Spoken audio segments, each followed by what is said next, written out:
Hello dear students, welcome to the gateway classes. My name is Gulshan Kumar और मैं आपको पढ़ा रहा हूं इंजीनियरिंग मैथमेटिक्स। इंजीनियरिंग मैथमेटिक्स में हमारी यूनिट चल रही है application of partial differential equation and Fourier transform. और जैसा कि आप जानते हैं कि इस यूनिट के अंदर दो चैप्टर आपको पढ़ने हैं, जिसमें से फर्स्ट चैप्टर है application of partial differential equation और इस चैप्टर को हम कंप्लीट कर चुके हैं।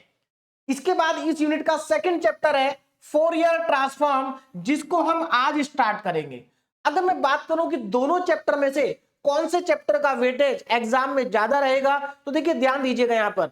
अगर मैं इन दोनों चैप्टर की बात करूं तो इन दोनों चैप्टर में से जो फर्स्ट चैप्टर है, ये चैप्टर एक बड़ा चैप्टर है और इसके कंपैरिजन में फोरियर ट्रांसफॉर्म एक छोटा चैप्टर है। तो आप ये मान के चलिए कि अगर यूनिवर्सिटी एग्जाम में आपके जैसा कि 3 लॉन्ग क्वेश्चन आते हैं, तो 3 लॉन्ग क्वेश्चन में से 2 लॉन्ग क्वेश्चन तो कम से कम आपको यहां से मिलेंगे और 1 लॉन्ग क्वेश्चन आपको यहां से मिलेगा। यानी कि पहले चैप्टर का वेटेज ज्यादा रहेगा क्योंकि ये चैप्टर बड़ा चैप्टर है और इंपॉर्टेंट चैप्टर है। फोरियर ट्रांसफॉर्म इंपॉर्टेंट है, यहां से भी क्वेश्चन आएगा, लेकिन उतना इंपॉर्टेंट नहीं है जितना फर्स्ट चैप्टर इंपॉर्टेंट है। इसलिए सबसे पहले आप फर्स्ट चैप्टर को बहुत अच्छे से तैयार कर लें, क्योंकि इस पूरे चैप्टर में सभी क्वेश्चन एक ही जैसे हैं। ये आप पढ़ चुके होंगे तो आपको समझ में आ गया होगा कि सभी क्वेश्चन एक ही जैसे, लेंथी जरूर है लेकिन सभी क्वेश्चन एक जैसे हैं। फोरियर ट्रांसफॉर्म छोटा चैप्टर है, आसान चैप्टर है, इसको भी आप तैयार करें, क्योंकि अगर बाई चांस कोई ऐसा क्वेश्चन आ गया इसमें से जो आपको लग रहा है कि ज्यादा लेंथी है, तो आप उसको ऑप्शन में छोड़ के इसका क्वेश्चन अटेम्प्ट कर सकते हैं।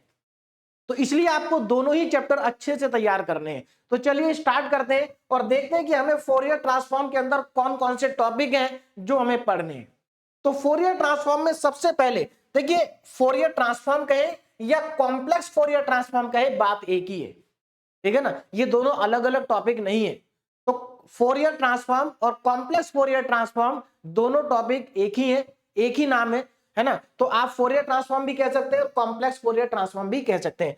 तो सबसे पहला टॉपिक हमें यही पढ़ना है कि फोरियर ट्रांसफॉर्म क्या होता है ना। फोरियर ट्रांसफॉर्म की डेफिनेशन क्या है, डेफिनेशन के ऊपर बेस्ड बहुत सारे इंपॉर्टेंट क्वेश्चन है जिनको हम आज सॉल्व करेंगे, ठीक है। उसके बाद यहां पर सेकंड टॉपिक हमारा आएगा फोरियर साइन ट्रांसफॉर्म, जिसको हम नेक्स्ट लेक्चर में पढ़ेंगे। उसके बाद हम पढ़ेंगे फोरियर कोसाइन ट्रांसफॉर्म। देखिए यहां पर लगभग सभी टॉपिक एक ही जैसे हैं, यहां पर भी फॉर्मूले सबके एक ही जैसे हैं, और अगर आपको इंटीग्रेशन करना आता है तो ये चैप्टर आपके लिए बहुत ज्यादा आसान है, ठीक है ना। उसके बाद नेक्स्ट टॉपिक यहां पर होगा कन्वोल्यूशन थ्योरम, और लास्ट में application of Fourier transform to solve the partial differential equation. देखिए इस चैप्टर के अंदर से अगर आप स्टार्टिंग के 3 टॉपिक अच्छे से कर लेते हैं, अगर आप स्टार्टिंग के 3 टॉपिक अच्छे से कर लेते हैं जो कि तीनों एक ही जैसे हैं और तीनों टॉपिक आसान हैं, तो इतना भी आपके लिए सफिशिएंट रहेगा, ठीक है। इन दोनों टॉपिक को ऐसा नहीं कि ये नहीं पढ़ना, इनको भी पढ़ना है, मैं इनको कराऊंगा भी, लेकिन ये ज्यादा इंपॉर्टेंट नहीं है, स्टार्टिंग वाले ज्यादा इंपॉर्टेंट है। तो स्टार्ट करते हैं हम अपना आज का टॉपिक कॉम्प्लेक्स फोरियर ट्रांसफॉर्म, है ना। तो देखिए क्या होता है फोरियर ट्रांसफॉर्म, ध्यान दीजिएगा।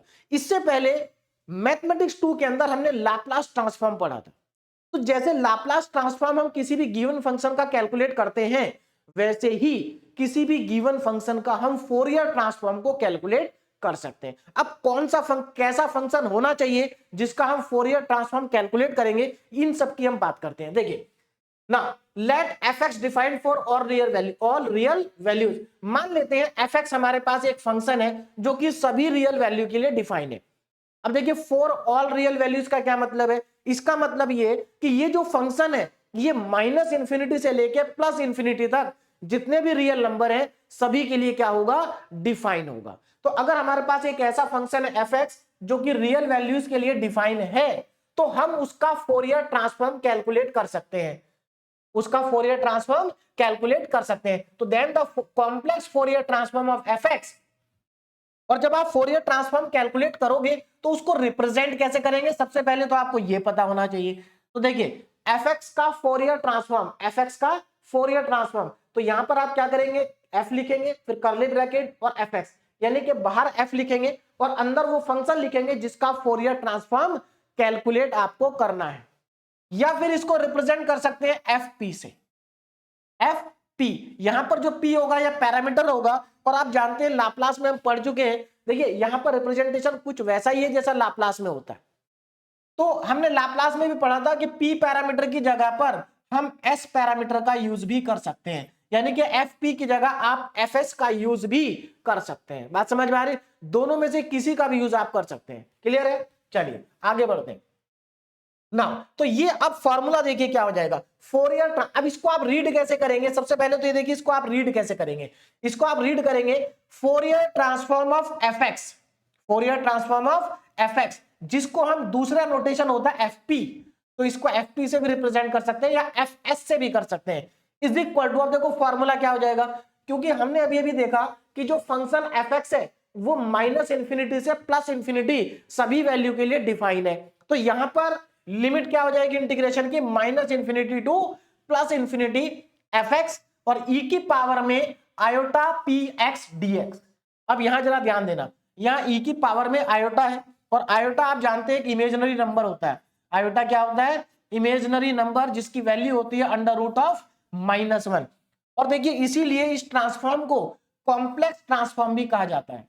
Fourier transform is also known as complex Fourier transform. क्यों? क्योंकि यहां पर कॉम्प्लेक्स नंबर आ रहे हैं। तो मेरे ख्याल से आपको मेरी बात समझ में आ गई होगी।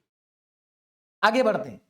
तो ये हमारा हो गया फॉर्मूला, कॉम्प्लेक्स फोरियर ट्रांसफॉर्म। तो अगर आपको किसी भी फंक्शन का कॉम्प्लेक्स फोरियर ट्रांसफॉर्म कैलकुलेट करना है तो आप इस फॉर्मूले को अप्लाई करके कैलकुलेट कर सकते हैं। अब दूसरी एक और इंपॉर्टेंट बात यहां पर समझिए, देखिए आपको चाहे कॉम्प्लेक्स फोरियर ट्रांसफॉर्म निकालना हो, साइन ट्रांसफॉर्म निकालना हो या कोसाइन ट्रांसफॉर्म निकालना हो, है ना, इनके साथ साथ आपको इनका इनवर्स भी कैलकुलेट करना आना चाहिए। यानी कि inverse Fourier transform, inverse Fourier sine transform, inverse Fourier cosine transform, ये भी आप कैलकुलेट करेंगे। तो यहां पर देखिए जब हमने लाप्लास पढ़ा था तो वहां पर हमने क्या किया था, पहले लाप्लास ट्रांसफॉर्म कंप्लीट किया था, उसके बाद सेकंड चैप्टर था हमारा इनवर्स ऑफ लाप्लास ट्रांसफॉर्म। तो वहां पर हमने दोनों टॉपिक अलग अलग चैप्टर में पढ़े थे। लेकिन यहां पर हम जो भी टॉपिक पढ़ेंगे, जैसे हमने यहां पर पढ़ा फोरियर ट्रांसफॉर्म, तो साथ साथ इसका इनवर्स फोरियर ट्रांसफॉर्म भी हमें पढ़ना। अब देखिए इनवर्स क्या होगा, जरा ध्यान देना। इनवर्स फोरियर ट्रांसफॉर्म, देखो अगर आप इस एफ को यहां से इधर ले जाओ, जरा ध्यान दीजिएगा, अगर मैं इस एफ को इधर ले जाऊं तो देखो यहां पर बचेगा एफ एक्स। क्यों? क्योंकि मैं एफ को उधर ले गया, तो ये एफ इधर जाएगा तो एफ इनवर्स बन जाएगा। तो F inverse of F P is equal to, अब देखो ये क्या हो गया, इनवर्स हो गया, यानी कि एफ एक्स का अगर आप फोरियर ट्रांसफॉर्म निकालते हैं तो एफ पी मिलता है, और अगर आप एफ पी का इनवर्स निकालेंगे तो वापस आपको एफ एक्स मिलेगा। तो इसका मतलब इनवर्स फोरियर ट्रांसफॉर्म का फॉर्मूला कैसे बनेगा, F x equal to F inverse of F P. अब देखो फॉर्मूला देखो जरा ध्यान से, फॉर्मूला ध्यान दीजिए। देखो जब आप एफ एक्स का फोरियर निकाल रहे थे तो आपने यहां एफ एक्स रखा, अब आप एफ पी का इनवर्स निकाल रहे हैं तो ये फॉर्मूले में यहां पर एफ पी आ जाएगा। देखो सेम ही फॉर्मूला है, यहां पर एफ एक्स था तो एफ एक्स की जगह एफ पी आ गया। क्यों? क्योंकि आप एफ एक्स का फोरियर निकाल रहे थे और एफ पी का इनवर्स निकाल रहे हैं। दूसरा, यहां पर ई की पावर आयोटा पी एक्स है, यहां पर ई की पावर में माइनस आयोटा पी एक्स आएगा। ये इंटीग्रेशन आप एक्स के रेस्पेक्ट में कर रहे थे, इसको आप डीबी के पी के रेस्पेक्ट में करेंगे, और बाहर आ जाएगा 1/2 पाई। तो ये हो जाएगा हमारा इनवर्स का फॉर्मूला। बात समझ में आ गई? तो देखो यहां पर इंपॉर्टेंट बात ये जो आपको ध्यान रखनी है, जब आप फोरियर ट्रांसफॉर्म कैलकुलेट करेंगे तो इंटीग्रेशन एक्स के रेस्पेक्ट में होगा, इसके रेस्पेक्ट में होगा, एक्स के रेस्पेक्ट में होगा, ठीक है ना। और जब आप इनवर्स निकालेंगे तो इंटीग्रेशन पी के रेस्पेक्ट में होगा। यहां पर ई की पावर में प्लस आयोटा पी एक्स आएगा, यहां पर माइनस आएगा, यहां पर एफ एक्स आएगा क्योंकि एफ एक्स का फोरियर निकाल रहे हैं, यहां पर एफ पी आएगा क्योंकि एफ पी का इनवर्स निकाल रहे हैं, और यहां पर 1/2 पाई नहीं आएगा, यहां पर 1/2 पाई आएगा। तो ये दोनों के दोनों फॉर्मूले आपको याद होने चाहिए, तभी आप इनके ऊपर बेस्ड क्वेश्चन सॉल्व कर पाओगे। तो मेरे ख्याल से आसान है। एक और चीज मैं आपको बता दूं, अलग अलग किताबों में फॉर्मूले अलग अलग दिए गए हैं। जैसे यहां पर एक टाइप के फॉर्मूले तो मैंने लिखा है, देखिए कुछ बुक्स के अंदर क्या किया हुआ है, कुछ बुक्स के अंदर यहां पर 1/√2 पाई लिखा है, यहां पर भी और यहां पर भी, तो वो भी गलत नहीं है, आप उसका यूज भी कर सकते हैं, है ना। तो अगर आप 1/√2 पाई का यूज कर दें इसके बाहर और इसके बाहर भी, तो वो भी गलत नहीं है, इससे कोई फर्क, देखिए आंसर में चेंज आएगा लेकिन वो आंसर आपका करेक्ट होगा। तो इस चीज का आप ध्यान रखें। स्टूडेंट को कंफ्यूजन हो सकता है कि सर हमारी बुक में या जो भी आपके पास बुक है उसमें यहाँ पर 1/√2 पाई लिखा है, यहाँ पर भी 1/√2 पाई लिखा है, लेकिन आपने यहाँ पर कुछ नहीं लिखा और यहाँ पर 1/2 पाई लिखा। तो देखिए दोनों तरह के नोटेशन यूज होते हैं, आप दोनों तरह के फॉर्मूले में से किसी को भी यूज कर सकते हैं, किसी पर भी आपके मार्क्स नहीं कटेंगे। बात समझ में आ रही है?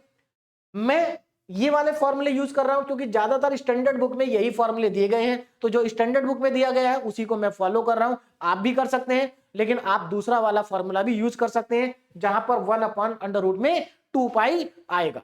तो मेरी बात आपको समझ में आ गई होगी। चलिए आगे बढ़ते हैं। अब हम कुछ इंपॉर्टेंट फॉर्मूले जो कि आज के लेक्चर में यूज होंगे उनकी बात कर लेते हैं ना। सम इंपॉर्टेंट पॉइंट्स एंड फॉर्मूले, देखिए ध्यान दीजिएगा, ये सब आपको पहले से आता है, लेकिन फिर भी मैं एक बार आपको रिवाइज करा देता हूं जिससे आज के लेक्चर में आपको समझने में कोई प्रॉब्लम ना आए। सबसे पहले बात करेंगे इवन और ऑड फंक्शन की, कि भाई इवन फंक्शन क्या होता है। तो आप जानते हैं कि किसी भी फंक्शन को हम इवन फंक्शन कब कहते हैं।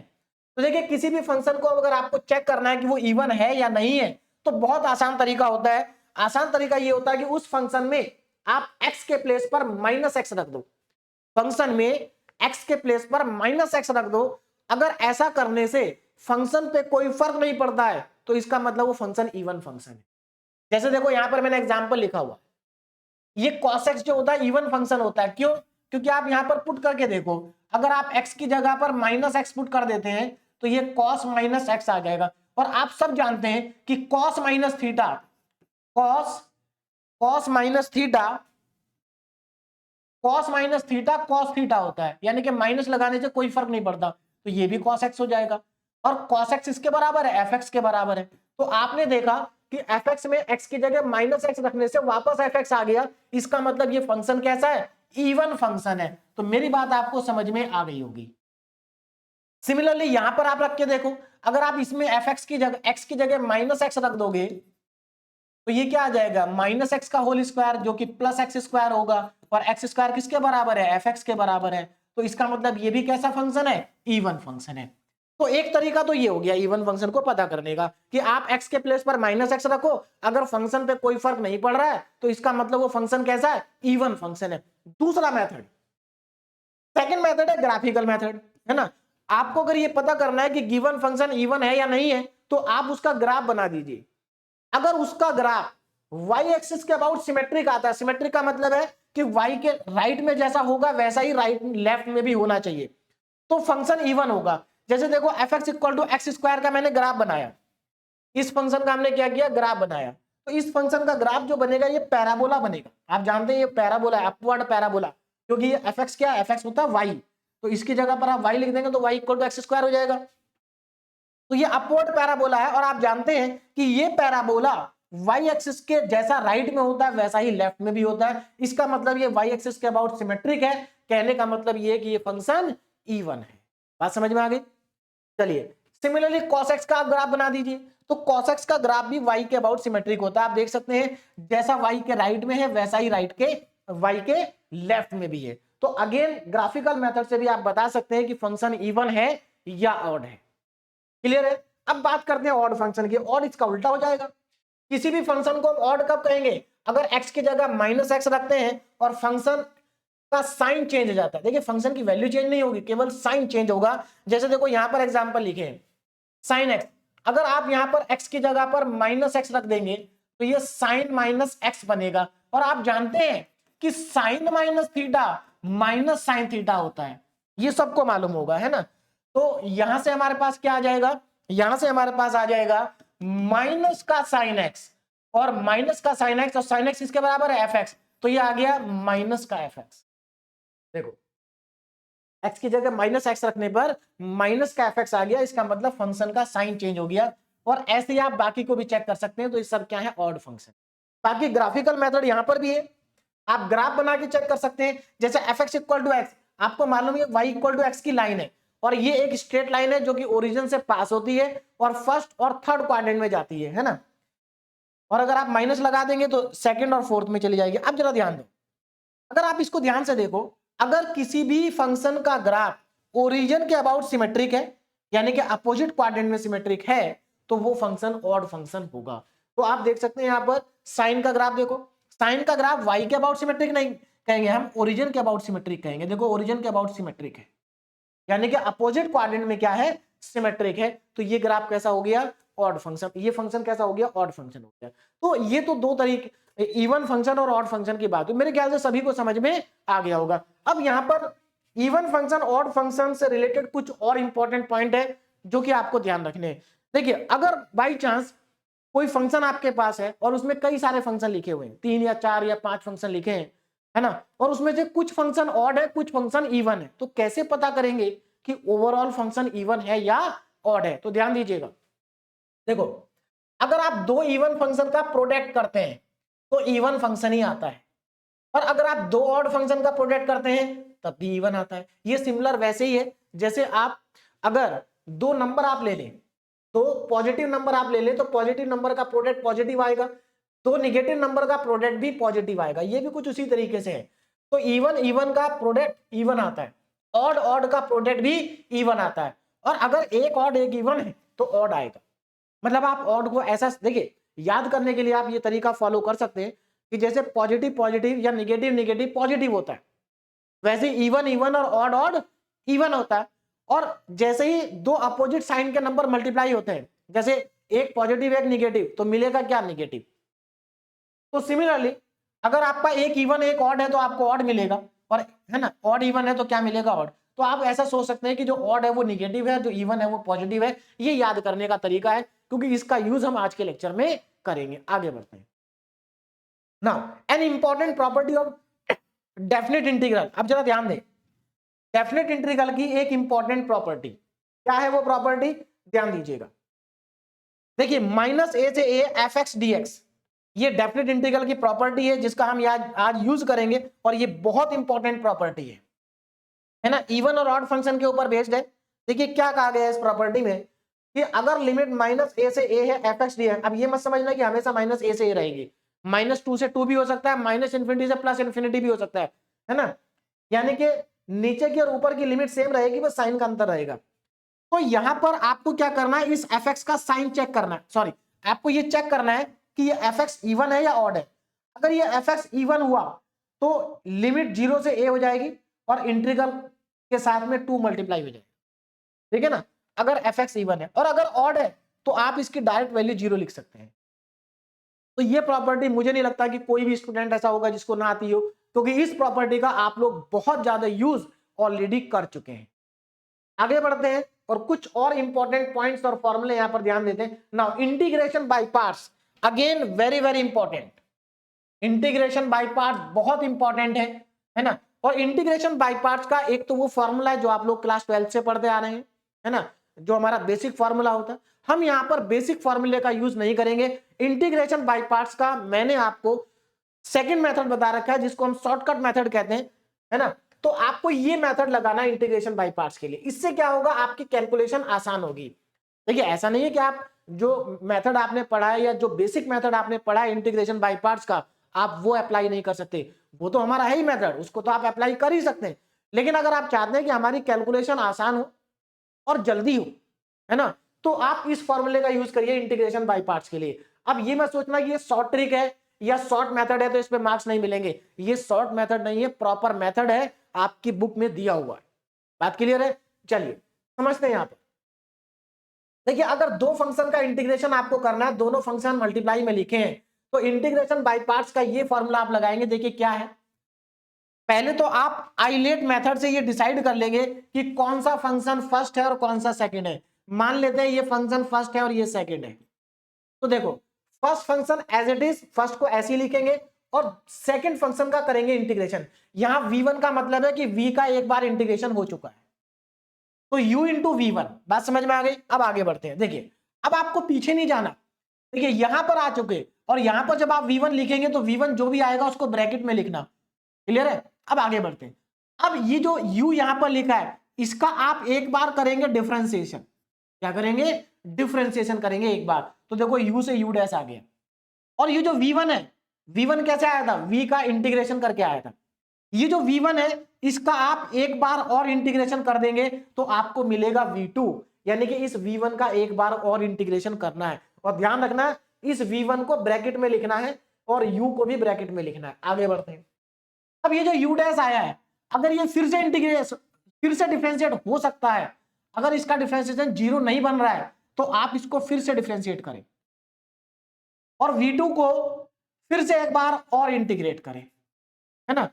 आगे चलते हैं, अगर मान लेते हैं ये u2 u डबल डैश, अगर इसका डिफरेंशिएशन एक बार और हो सकता है तो एक बार और करेंगे, है ना, और इस v3 का इंटीग्रेशन एक बार और कर देंगे तो v4 आ जाएगा।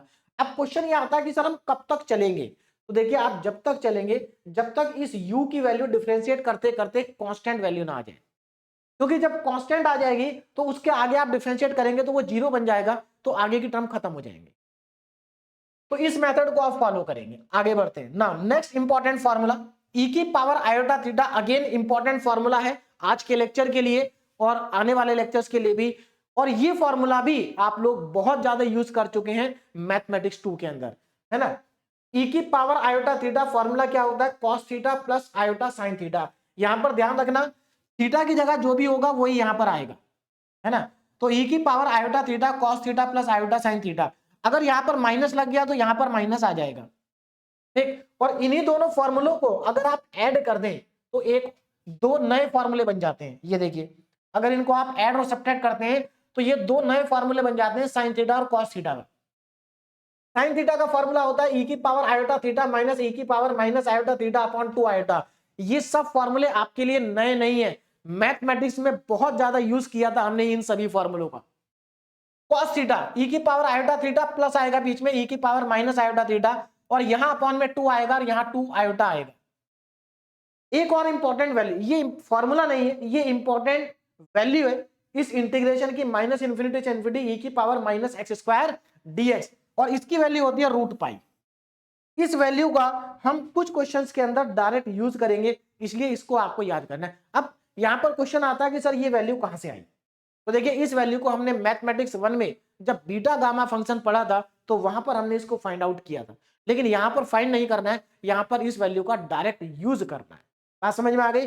चलिए अब आगे बढ़ते हैं और कुछ और इंपॉर्टेंट पॉइंट्स को हम यहां पर डिस्कस करते हैं।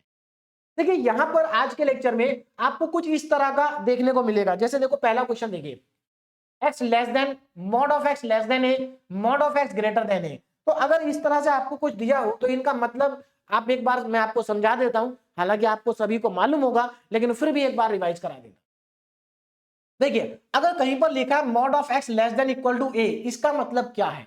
देखिए अगर मैं आपसे पूछूं कि यहां पर x की वैल्यू क्या पॉसिबल है, यानी कि x की वैल्यू क्या हो सकती है, तो देखिए यहां पर x की वैल्यू माइनस a से लेकर के प्लस a तक कुछ भी हो सकती है। क्यों, देखो सिंपल सी बात है, एक एग्जांपल से समझते हैं। मान लीजिए यहां पर मैंने लिखा mod of x less than equal to 4।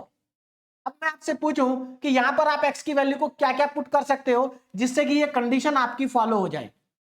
तो देखो अगर आप यहां पर x की जगह -4 पुट करोगे, -4 पुट करोगे तो यहां पर मॉड लगा है तो ये -4 को +4 बना देगा, तो +4 लेस देन इक्वल टू 4 यानी कि कंडीशन ट्रू है। अगर आप यहां पर x की जगह -3 रखते हो, देखिए -4 पे कंडीशन ट्रू हो गई, -3 पे भी कंडीशन ट्रू होगी। क्यों, क्योंकि -3 को मॉड +3 बना देगा और +3 लेस देन इक्वल टू 4 होगा। इसका मतलब ये कंडीशन -4 पे भी ट्रू है, -3 पे भी, -2 पे भी, -1 पे भी। कहने का मतलब ये, और 1 पे भी ट्रू है क्योंकि 1 का मॉड 1 रहेगा, 2 पे भी ट्रू है, 3 पे भी ट्रू है, 4 पे भी। कहने का मतलब ये है, ये जो कंडीशन है ये अगर x की वैल्यू 4 से -4 से +4 के बीच में है, या -4 और +4 भी है क्योंकि यहाँ इक्वल भी है, तो ये कंडीशन ट्रू रहेगी। तो ध्यान रखना अगर यहां पर mod of x less than equal to a लिखा है तो इसका मतलब x की जो वैल्यू वो -a से +a वेरी कर सकती है ना। इन सभी वैल्यू के लिए ये कंडीशंस क्या रहेंगी, ट्रू रहेंगी। आगे बढ़ते हैं। अब अगर यहां पर केवल लेस देन लिखा है, इक्वल टू नहीं है, तो आप यहां पर भी इक्वल टू नहीं लगाएंगे। इसका मतलब x की वैल्यू -a से +a के बीच में रहेगी, a और -a नहीं रहेगी। तो ये इंपॉर्टेंट है, ध्यान रखना जब भी लेस देन इक्वल टू लगा होता है तो x की वैल्यू -a से +a के बीच में होती है। और अगर ग्रेटर देन इक्वल टू लगा है तब क्या होगा, देखो सीधी सी बात है, ये कंडीशन तभी ट्रू हो सकती है जब x की वैल्यू या तो a से बड़ी हो, जैसे यहां पर मैंने लिखा mod of x greater than equal to 4, तो ये कंडीशन तभी ट्रू होगी जब x की वैल्यू या तो 4 से बड़ी हो, जैसे 5 हो, 6 हो, 7 हो, कंडीशन ट्रू रहेगी। या फिर -4 या -4 से छोटी वैल्यू, जैसे -5 है तो -5 का जो मॉड होगा वो ग्रेटर देन इक्वल टू 4 होगा, क्योंकि -5 का मॉड 5 होगा और 5 4 से क्या बड़ा है। इसका मतलब ये हुआ कि यहां पर x की वैल्यू या तो ग्रेटर देन इक्वल टू 4 होगी या लेस देन इक्वल टू -4 होगी। तो देखो इसी चीज को लिखा है यहां पर कि x की वैल्यू या तो greater than equal to a होगी या less than equal to -a होगी। आगे चलते हैं और देखिए नेक्स्ट, अब यहां से इक्वल टू हटा दिया, केवल ग्रेटर देन कर दिया, तो x की वैल्यू या तो ग्रेटर देन होगी या लेस देन -a होगी। तो मुझे लगता है ये पॉइंट्स आपको बहुत अच्छे से समझ में आ गए होंगे, है ना। तो ये देखिए इंपॉर्टेंट पॉइंट्स हैं जो कई बार स्टूडेंट गलती कर देता है, तो इसलिए मैंने आपको बता दी। अब एक चीज और ध्यान रखना, नंबर लाइन से आपको बहुत सारी चीजें आसानी से समझ में आ जाती हैं। देखिए जैसे हम बात करें यहां पर जो हमारे पास फोरियर ट्रांसफॉर्म होगा, वो फोरियर ट्रांसफॉर्म क्योंकि जो फंक्शन होता है वो -∞ से लेकर के +∞ तक डिफाइन होता है, बात समझ में आ गई। लेकिन उसमें बीच में कई इंटरवल दिए होंगे, जैसे मान लीजिए यहां पर आ जाता है -a और यहां पर आ जाता है +a, -a और +a। अब जरा ध्यान दें, जैसे ये कंडीशन है mod of x less than equal to a, इसका मतलब ये है कि x की जो वैल्यू -a से +a के बीच में है, यानी कि हम इस इंटरवल के बीच में है। और इसका मतलब ये है कि x की वैल्यू या तो ग्रेटर देन a या less than equal to -a, इसका मतलब हम यहां पर है। बोलो बात समझ में आ रही है, इसका मतलब कहां पर है, यहां पर है। तो कहने का मतलब ये है कि जब भी आपको इस तरह की कंडीशंस गिवन होंगी तो आपका जो इंटीग्रेशन है ना वो 3 पार्ट में ब्रेक हो जाएगा। कैसे, -∞ से -a से a और a से लेकर के इंफिनिटी। अब देखो कैसे वो क्वेश्चन से समझ में आएगा। तो अब हम स्टार्ट करते हैं क्वेश्चन। तो आज का पहला क्वेश्चन इंपॉर्टेंट क्वेश्चन और बहुत ही आसान क्वेश्चन, ध्यान देंगे बहुत ही आसानी से आपको समझ में आएगा। तो सबसे पहले देखिए हमारे पास फंक्शन दिया f(x), मैं इसको थोड़ा सा सिंप्लीफाई करके लिख लेता हूं। तो f(x) इज इक्वल टू, देखिए x, इसकी वैल्यू x है, फंक्शन की वैल्यू होगी कब, जरा ध्यान देना, फंक्शन की वैल्यू x कब है। देखो यहां पर देखो जरा, mod of x less than a, इसका मतलब इस फंक्शन की वैल्यू x होगी कब, जब x की वैल्यू +a -a से +a के बीच में हो।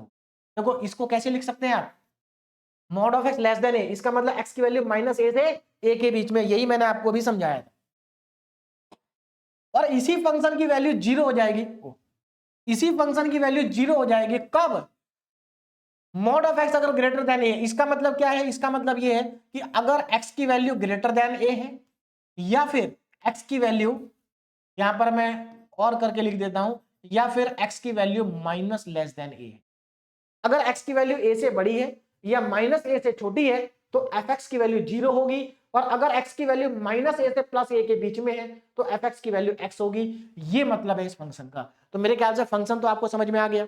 आगे बढ़ते हैं, अब हमें करना क्या है, हमें निकालना है इसका फोरियर ट्रांसफॉर्म। तो बाय फोरियर ट्रांसफॉर्म, अब जरा ध्यान दीजिए, बाय फोरियर ट्रांसफॉर्म, है ना।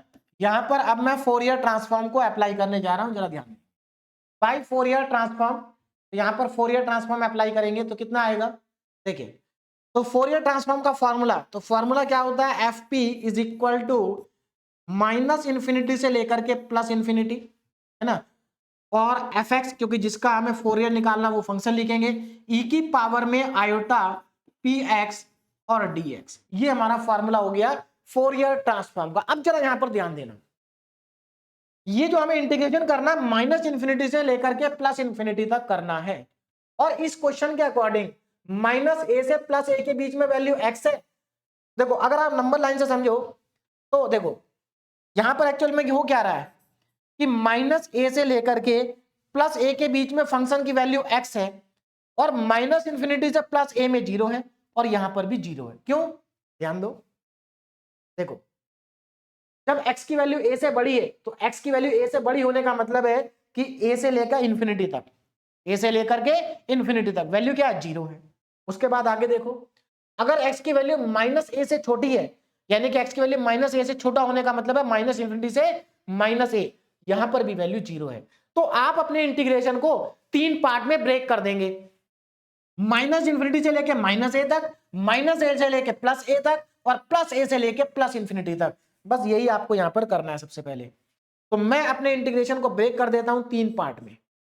F P is equal to, देखिए पहला पार्ट माइनस इंफिनिटी से लेकर के माइनस ए तक एफ एक्स ई की पावर में iota p x and d x, ठीक है, प्लस सेकेंड पार्ट माइनस ए से लेकर के plus A F x e की पावर में iota p x D x, plus third part A से लेकर के इंफिनिटी तक एफ एक्स ई की पावर में iota p x and d x. तो ये 3 पार्ट में हमारा इंटीग्रेशन क्या हो गया, ब्रेक हो गया। अब चलते हैं आगे, अब जरा ध्यान देना, देखिए 3 पार्ट में ब्रेक हो चुका है। अब क्या करें, अब यहां पर वैल्यू को सब्स्टिट्यूट करते हैं। तो f P is equal to, अब जरा ध्यान देना, माइनस इंफिनिटी से माइनस ए के बीच में एफ एक्स की वैल्यू कितनी है। तो माइनस इंफिनिटी से माइनस ए का मतलब है x less than equal to less than minus a, यानी कि 0 वैल्यू है। कितनी वैल्यू है, 0। तो अगर आप यहां पर एफ एक्स को 0 रखेंगे तो ये पूरा आपको 0 मिल जाएगा, 0 प्लस यहां पर आ जाए माइनस ए से ए के बीच में, यहां 0 नहीं है, माइनस ए से ए के बीच में एफ एक्स की वैल्यू कितनी है, एक्स। तो एक्स ई की पावर में iota p x D x, है ना, ये एफ एक्स की वैल्यू आ गई माइनस ए से ए के बीच में।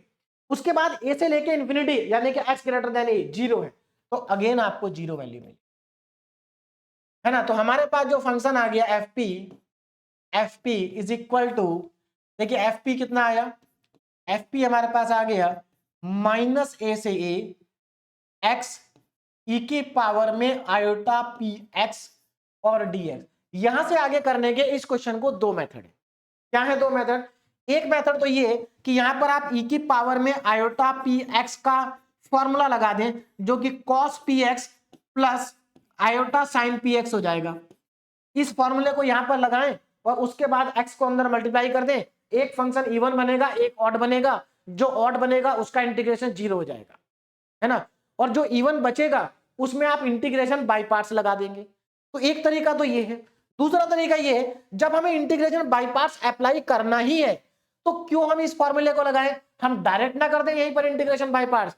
तो आप यहां पर डायरेक्ट भी कर सकते हैं और इस फॉर्मूले को लगाने के बाद भी कर सकते हैं। तो अगर आप इस फॉर्मूले को लगाते हैं तो इसमें एक फंक्शन इवन होगा, एक ऑड होगा, जो ऑड होगा उसको 0 कर देना, जो इवन होगा उसमें इंटीग्रेशन बाय पार्ट्स लगा देना। एक तरीका तो ये है। दूसरा तरीका, अब मैं यहां पर क्योंकि हमें इंटीग्रेशन बाय पार्ट्स अप्लाई करना ही पड़ेगा तो हम यहीं पर कर देते हैं डायरेक्ट, क्योंकि यहां पर हमारे पास 2 फंक्शन हमें दिखाई दे रहे हैं मल्टीप्लाई में। एक x है जो आइलेट के अकॉर्डिंग फर्स्ट फंक्शन बन जाएगा और एक e है जो आइलेट के अकॉर्डिंग सेकंड फंक्शन बन जाएगा। तो यहां पर आइलेट रूल के अकॉर्डिंग अलजेब्रिक फंक्शन फर्स्ट होगा, एक्सपोनेंशियल फंक्शन सेकंड होगा। बात समझ में आ गई, आगे बढ़ते हैं। तो यहां पर मैं लगाता हूं इंटीग्रेशन बाय पार्ट्स का अपना शॉर्टकट वाला मेथड, तो देखिए कितना आसान हो जाएगा ना। तो एफ पी, ध्यान दीजिएगा, f P is equal to, देखिए फर्स्ट फंक्शन को एज इट इज लिखेंगे और सेकंड का करेंगे इंटीग्रेशन। तो ई की पावर आयोटा पी एक्स का इंटीग्रेशन अपॉन में ई की पावर आयोटा पी एक्स का इंटीग्रेशन ई की पावर आयोटा पी एक्स होगा, लेकिन जो x का कोफिशिएंट है वो नीचे आएगा डिवाइड में, और इसको आप लिखेंगे ब्रैकेट के अंदर, नहीं तो गलत हो जाएगा। ब्रैकेट के अंदर इसलिए लिखेंगे क्योंकि अगले स्टेप में हमें इसी पूरे ब्रैकेट का इंटीग्रेशन करना है। तो याद रखिए जो भी इंटीग्रेशन आएगा उसको ब्रैकेट में लिखेंगे विद साइन। और अब आएगा माइनस साइन। माइनस क्यों आएगा, क्योंकि इंटीग्रेशन बाय पार्ट्स में ऑल्टरनेट साइन चलता है, देखो plus minus plus minus plus minus, तो माइनस ना। अब देखो, अब यहां नहीं जाना आपको, अब यहां ये फर्स्ट हो गया, ये सेकंड हो गया। इस x का करेंगे आप डिफरेंशिएशन जो कि 1 होगा, और इसका करेंगे फिर से इंटीग्रेशन। तो अगर आप इसका एक बार और इंटीग्रेशन करते हैं तो अगेन e की पावर आयोटा px ही रहेगा, लेकिन x का कोफिशिएंट एक बार और नीचे आ जाएगा। एक बार तो पहले से ही है, एक बार और आएगा, तो ये आयोटा का स्क्वायर और p का स्क्वायर बन जाएगा, ठीक है। और लिमिट कहां से कहां तक है, माइनस ए से लेकर के ए तक। तो ये लिमिट हो गई हमारी माइनस ए से ए। अब क्या करना है, अब कुछ नहीं करना, लिमिट अप्लाई करनी है। तो चलिए लिमिट को अप्लाई करते हैं और देखते हैं कितना आएगा। तो upper limit minus lower limit, अच्छा स्पेस कम रह जाएगा, मैं नेक्स्ट पेज पे ही चलता हूं। Upper limit minus lower limit. देखिए तो यहां से हमें कितना मिलेगा, f P is equal to, देखिए अपर लिमिट ए, अगर मैं यहां पर x की जगह a लिखूं तो ये कितना बन जाएगा, a e की power I P A, A e की power iota p a upon में आयोटा पी, यही है ना, अपॉन में क्या है, आयोटा पी, ई की पावर में आयोटा पी ए। ठीक है, अब यहां पर ए रखेंगे तो माइनस में ई की पावर, माइनस में ई की power iota p a upon में आयोटा स्क्वायर पी स्क्वायर, यही आ जाएगा। देखो ई की पावर में आयोटा पी ए अपॉन में आई स्क्वायर पी स्क्वायर, ये तो अपर लिमिट रखी हमने। अब माइनस करेंगे और लोअर लिमिट रखेंगे ना, माइनस और लोअर लिमिट। देखिए जरा, अब मुझे क्या करना है, यहां पर x की जगह माइनस ए रखना है, तो ये माइनस ए ई की पावर में, माइनस ए ई की पावर में minus iota p a upon में आयोटा पी आ जाएगा, है ना, यहां पर माइनस ए रखने पे। अब ये बीच में माइनस है और फिर से हम यहां पर रखेंगे, देखिए माइनस ई की पावर में minus iota p a upon में आयोटा स्क्वायर पी स्क्वायर, बस इसको सिंप्लीफाई करना है। देखिए कितना आएगा सिंप्लीफाई करके, तो f P is equal to a e की power iota p a upon iota p, इसमें तो कुछ कर नहीं सकते। यहां देखो आयोटा स्क्वायर की वैल्यू कितनी होती है, आयोटा स्क्वायर होता है -1, तो यहां पर -1 पुट कर देंगे। देखो ये -1 माइनस माइनस बन जाएगा प्लस, तो ई की power iota p a upon में पी स्क्वायर। आगे चलते हैं, देखो माइनस माइनस होगा प्लस, ए ई की पावर में minus iota p a upon में आयोटा पी। देखो माइनस माइनस प्लस, लेकिन ये आयोटा स्क्वायर है -1, तो ये माइनस माइनस ऑलरेडी प्लस हो चुका होगा और यहां से माइनस प्लस माइनस हो जाएगा, तो ये आएगा माइनस में ई की पावर में minus iota p a upon में पी स्क्वायर। अब यहां पर पी स्क्वायर वाले एक साथ कर लेते हैं और आयोटा पी वाले को एक साथ कर लेते हैं, तो यहां पर हमारे पास फॉर्मूले बन जाएंगे। देखिए ए ई की पावर में, जरा ध्यान दीजिएगा, इसको और इसको एक साथ लिखना है, तो इन दोनों में कॉमन क्या आ रहा है, ए कॉमन आ रहा है और आयोटा पी कॉमन आ रहा है, तो ए अपॉन आयोटा पी, इन दोनों में से कॉमन ले रहा हूं, ध्यान रखना, a upon iota p common आ जाएगा और ई की power iota p a plus e की पावर में माइनस आयोटा पी ए, ये मेरे पास बचे। आगे चलते हैं, प्लस अब पी स्क्वायर, इन दोनों में से क्या कॉमन आ रहा है, 1/p स्क्वायर कॉमन आ रहा है, तो यहां पर मैं 1/p स्क्वायर ले लेता हूं कॉमन, और ब्रैकेट में बचेगा ई की पावर में आयोटा पी ए माइनस ई की पावर में माइनस आयोटा पी, ये हमारे पास, ठीक है ना। चलिए अब यहां पर आपको दो फॉर्मूले बनते हुए दिखाई दे रहे होंगे। देखिए f P is equal to, अब देखो अगर मैं इसके नीचे 2 लिख दूं, क्या लिख दूं 2, तो इसको 2 से मल्टीप्लाई 2 से डिवाइड कर देते हैं, तो 2a अपॉन आयोटा पी, और यहां पर कितना आ जाएगा, ई की पावर में iota p a plus e की पावर में minus iota p A divided by 2। अब ध्यान दीजिए किसका फॉर्मूला बन गया, प्लस यहां पर भी हम 2 से मल्टीप्लाई और 2 से डिवाइड, लेकिन यहां पर आयोटा भी लाएंगे, 2 आयोटा से मल्टीप्लाई और 2 आयोटा से डिवाइड करेंगे, क्यों, क्योंकि फॉर्मूला बन रहा है ई की पावर में। देखिए फॉर्मूले अगर आपको याद नहीं होंगे तो ये सब मल्टीप्लिकेशन आप नहीं कर पाएंगे, इसलिए फॉर्मूले आपको याद होने चाहिए। तो यहां पर अब ध्यान देना, ये बन गया साइन का फॉर्मूला और ये बन गया कॉस का फॉर्मूला। देखो ये लिखे हैं, ये देखिए, है ना, माइनस में, माइनस वाले में 2 आयोटा नीचे आता है, तो ये साइन थीटा बन जाएगा और ये कॉस थीटा बन जाएगा। तो यहां पर थीटा की जगह क्या लिखा, एपी लिखा। हाँ अब जरा ध्यान दीजिए, तो ये बन गया हमारा कॉस का फॉर्मूला, तो यहां से आएगा f P is equal to 2a upon iota p और कॉस पी ए यानी कि a p plus 2 iota upon p square, और यहां पर फॉर्मूला बन जाएगा साइन साइन एपी। बोलो बात समझ में आ गई, तो मेरे ख्याल से ये आपको आसानी से समझ में आ गया होगा, ठीक है। और इसको थोड़ा सा आगे सिंप्लीफाई कर लेते हैं। देखिए अब यहां पर जरा ध्यान दीजिए, देखिए तो यहां से एक काम करते हैं, एफ पी इक्वल टू,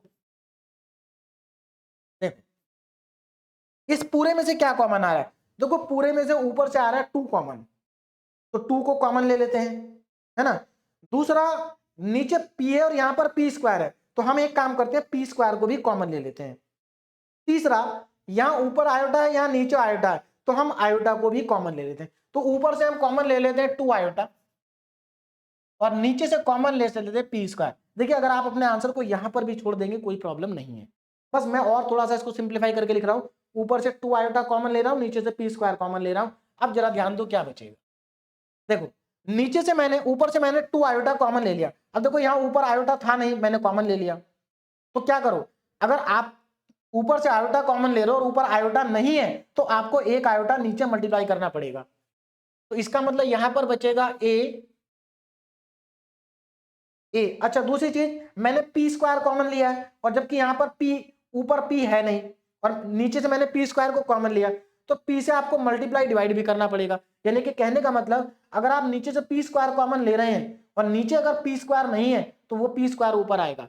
तो हमारे पास यहाँ पर पी तो है, तो एक काम करेंगे, एक पी से ऊपर नीचे मल्टीप्लाई कर दें तो ये पी स्क्वायर बन जाएगा और ऊपर वाला पी बच जाएगा और नीचे वाला कॉमन आ जाएगा। तो ए, देखिए ध्यान दीजिए क्या बचेगा, ए पी, यहां पर बचेगा ए और P cos A p, cos A P, और नीचे बचेगा आयोटा स्क्वायर, नीचे क्या आ जाएगा आयोटा स्क्वायर प्लस, यहां ध्यान दो यहां से 2 आयोटा बाहर जा चुका है, पी स्क्वायर भी बाहर जा चुका है, यहां पर बचेगा आपका साइन ए। ठीक, अब इसको और थोड़ा सा सही करके लिख लेते हैं, एफ पी, ध्यान दीजिएगा जरा, f P is equal to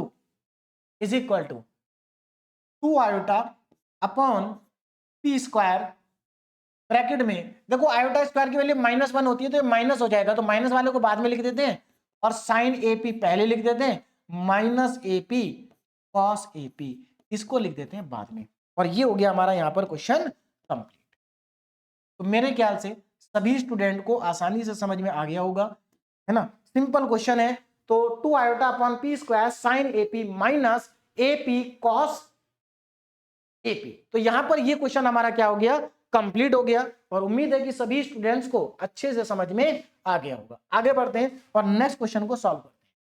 now question number 2, important question है, find the complex Fourier transform. हमें इसका कॉम्प्लेक्स फोरियर ट्रांसफॉर्म कैलकुलेट करना है, यहां पर a ग्रेटर देन 0 है, एंड हेंस फाइंड, और आगे का बाद में बात करेंगे, पहले क्वेश्चन हमारा इतना है कि हमें इसका फोरियर ट्रांसफॉर्म निकालना है। चलिए निकालते हैं। अब यहां पर ध्यान देंगे, देखिए तो सबसे पहले तो हमारे पास यहाँ पर जो फंक्शन है मैं उस फंक्शन को लिख लेता हूं। तो यहाँ पर हमारे पास फंक्शन है f x is equal to e की पावर में माइनस का ए एक्स स्क्वायर, इसका हमें निकालना है फोरियर ट्रांसफॉर्म। तो यहाँ पर हम लिखेंगे by Fourier transform, by Fourier transform.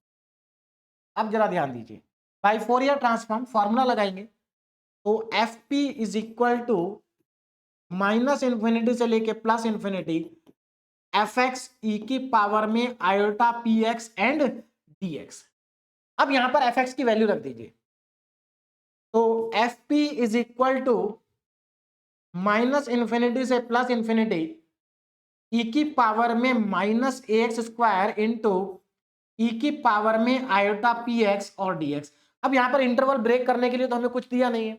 अब देखो क्या करेंगे, यहां पर 2 बार ये आ रहा, यानी कि बेस सेम है, तो अगर बेस सेम है तो पावर को ऐड कर सकते हैं, तो यहां पर मैं पावर को ऐड कर देता हूं, तो इंटीग्रेशन माइनस इन्फिनिटी से प्लस इन्फिनिटी ई की पावर में minus a x square plus iota p x और डी एक्स, ये आ जाएगा। अब ये इंटीग्रेशन कैसे होगा जरा ध्यान दीजिए, इस तरह के इंटीग्रेशन आपने क्लास 12 में बहुत किए होंगे, है ना। देखिए मैं बताता हूं कैसे होगा, आपको एक बार याद दिलाता हूं। देखो आपको मालूम है इंटीग्रेशन में, अगर इंटीग्रेशन में हमारे पास कोई भी इक्वेशन गिवन है और उसकी डिग्री 1 है, तो इसका इंटीग्रेशन हम डायरेक्ट कर सकते हैं, है ना। बस x का कोफिशिएंट कहां चला जाता है, नीचे चला जाता है। लेकिन इंटीग्रेशन में अगर इक्वेशन की डिग्री या पॉलिनोमियल की डिग्री 1 से ज्यादा है, 2 है, 3 है, 4 है, तो फिर हम इंटीग्रेशन करने के लिए हमारे पास कोई डायरेक्ट फॉर्मूला या डायरेक्ट मेथड नहीं होता। यहां पर अगर आप ध्यान दें, यहां पर जो ये ऊपर पॉलिनोमियल बन रही है, ऊपर जो ये इक्वेशन हमारी बन रही है, इसमें डिग्री 2 है। कितनी डिग्री है? 2 डिग्री है। अब आप याद करिए, जब इंटीग्रेशन में सेकंड डिग्री की इक्वेशन आती थी तो हम उसका परफेक्ट स्क्वायर बनाते थे, और परफेक्ट स्क्वायर बनाने के बाद उसका इंटीग्रेशन करते थे, क्योंकि जब परफेक्ट स्क्वायर बन जाता था तो हम वहां पर सब्स्टिट्यूशन करते थे, और सब्स्टिट्यूशन करने के बाद वो इंटीग्रेशन हो जाता था। सिमिलर तरीके से हम यहां पर इस सेकंड डिग्री की इक्वेशन को पहले इसका परफेक्ट स्क्वायर बनाएंगे और उसके बाद इसमें सब्स्टिट्यूशन करेंगे, क्वेश्चन हमारा सॉल्व हो जाएगा। तो चलिए स्टार्ट करते हैं। और परफेक्ट स्क्वायर बनाना मुझे लगता है सभी स्टूडेंट को आता होगा, नहीं भी आता है तो मैं आपको बता देता हूं। देखिए, आता तो सभी को होगा, बात अलग है कि भूल गए होंगे, ऐसा हो सकता है। माइनस इंफिनिटी से लेकर के प्लस इंफिनिटी। अब देखिए, परफेक्ट स्क्वायर बनाने की पहली कंडीशन ये है कि एक्स स्क्वायर के कोफिशिएंट को आपको 1 बनाना है। अब 1 बनाने का क्या तरीका होता है? एक्स स्क्वायर के कोफिशिएंट में जो कुछ लिखा है उसको कॉमन ले लो तो अपने आप ही 1 बन जाएगा। तो यहां पर एक्स स्क्वायर के कोफिशिएंट में माइनस ए लिखा है, तो मैं क्या करूंगा, माइनस ए को कॉमन ले लूंगा, तो अंदर कितना बचेगा? X square. अब देखो मैंने माइनस भी कॉमन लिया है, तो यहां पर माइनस साइन आ जाएगा, minus iota p x upon में ए। बोलो मेरी बात समझ में आ गई? मैंने यहां से माइनस ए कॉमन ले लिया तो ये माइनस बन गया और ए नीचे आ गया क्योंकि ए यहां। तो देखो एक्स स्क्वायर का कोफिशिएंट क्या बन गया? 1 बन गया। Now next step. अब नेक्स्ट स्टेप में क्या करेंगे? कोफिशिएंट तो 1 बना दिया, अब क्या करें? तो आपको याद होगा, कोफिशिएंट को 1 बनाने के बाद हमें जो एक्स का कोफिशिएंट होता था, एक्स का कोफिशिएंट, स्क्वायर का नहीं, एक्स का कोफिशिएंट जो भी होगा उसका आप पहले आधा करेंगे, हाफ। क्या करेंगे? हाफ करेंगे। हाफ करने के बाद उसका स्क्वायर करेंगे, और स्क्वायर करने के बाद उसको ऐड भी करेंगे और सब्ट्रैक्ट भी करेंगे। तो यहां पर जरा ध्यान दीजिएगा, एक्स का कोफिशिएंट है आयोटा पी अपॉन ए, इसका करेंगे आधा, मतलब हाफ करेंगे, तो 2 से डिवाइड कर देंगे। ये जो आया इसका स्क्वायर करेंगे, और स्क्वायर करने के बाद जो आएगा इसको यहां पर ऐड भी करेंगे और सब्ट्रैक्ट भी करेंगे। तो देखिए क्या बन जाएगा, x square minus iota p upon a x. अब इसको ऐड भी करना है और सब्ट्रैक्ट भी करना है, तो आयोटा पी अपॉन 2a का whole square minus iota p upon 2a का होल स्क्वायर, ये आ जाएगा। बोलो बात समझ में आ गई? और यहां पर dx रहे। तो ये होता है तरीका परफेक्ट स्क्वायर बनाने का। अब देखिए आगे ना, नेक्स्ट स्टेप, अब परफेक्ट स्क्वायर बना देते हैं। अब आपको ये समझ में आ गया होगा कि ये जो पहली 3 टर्म है ये तीनों मिलके परफेक्ट स्क्वायर बनाएंगे। ये तीनों टर्म देखो,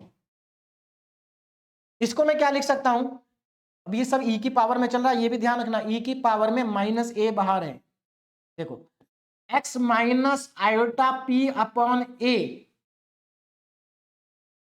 x minus iota p upon 2a का होल स्क्वायर। देखो अब इसको ओपन करके देखो, आप इसका ओपन करोगे तो a माइनस बी का whole square, a square plus b square, देखो ये आ जाएगा आयोटा p अपॉन 2a का होल स्क्वायर माइनस 2ab, ये माइनस 2ab है क्योंकि 2 से 2 क्या होगा, कैंसिल आउट हो जाएगा, तो ये बन गया होल स्क्वायर माइनस, अब ये बच गया, ये जो बच गया इसको ओपन करके लिख लेते हैं, iota square p square upon में 4a स्क्वायर। बोलो बात समझ में आ गई? नेक्स्ट स्टेप देखिए, f P is equal to minus infinity से लेकर के प्लस इंफिनिटी e की पावर में माइनस ए तो बाहर चल रहा है ना, x minus iota p upon 2a का होल स्क्वायर। अब यहां देखो आयोटा स्क्वायर की वैल्यू -1 होती है तो माइनस माइनस बन जाएगा प्लस, एक minute, minus minus iota square, यहां पर माइनस था, चलिए हाँ, तो यहां पर बन जाएगा प्लस पी स्क्वायर अपॉन में 4a स्क्वायर और dx।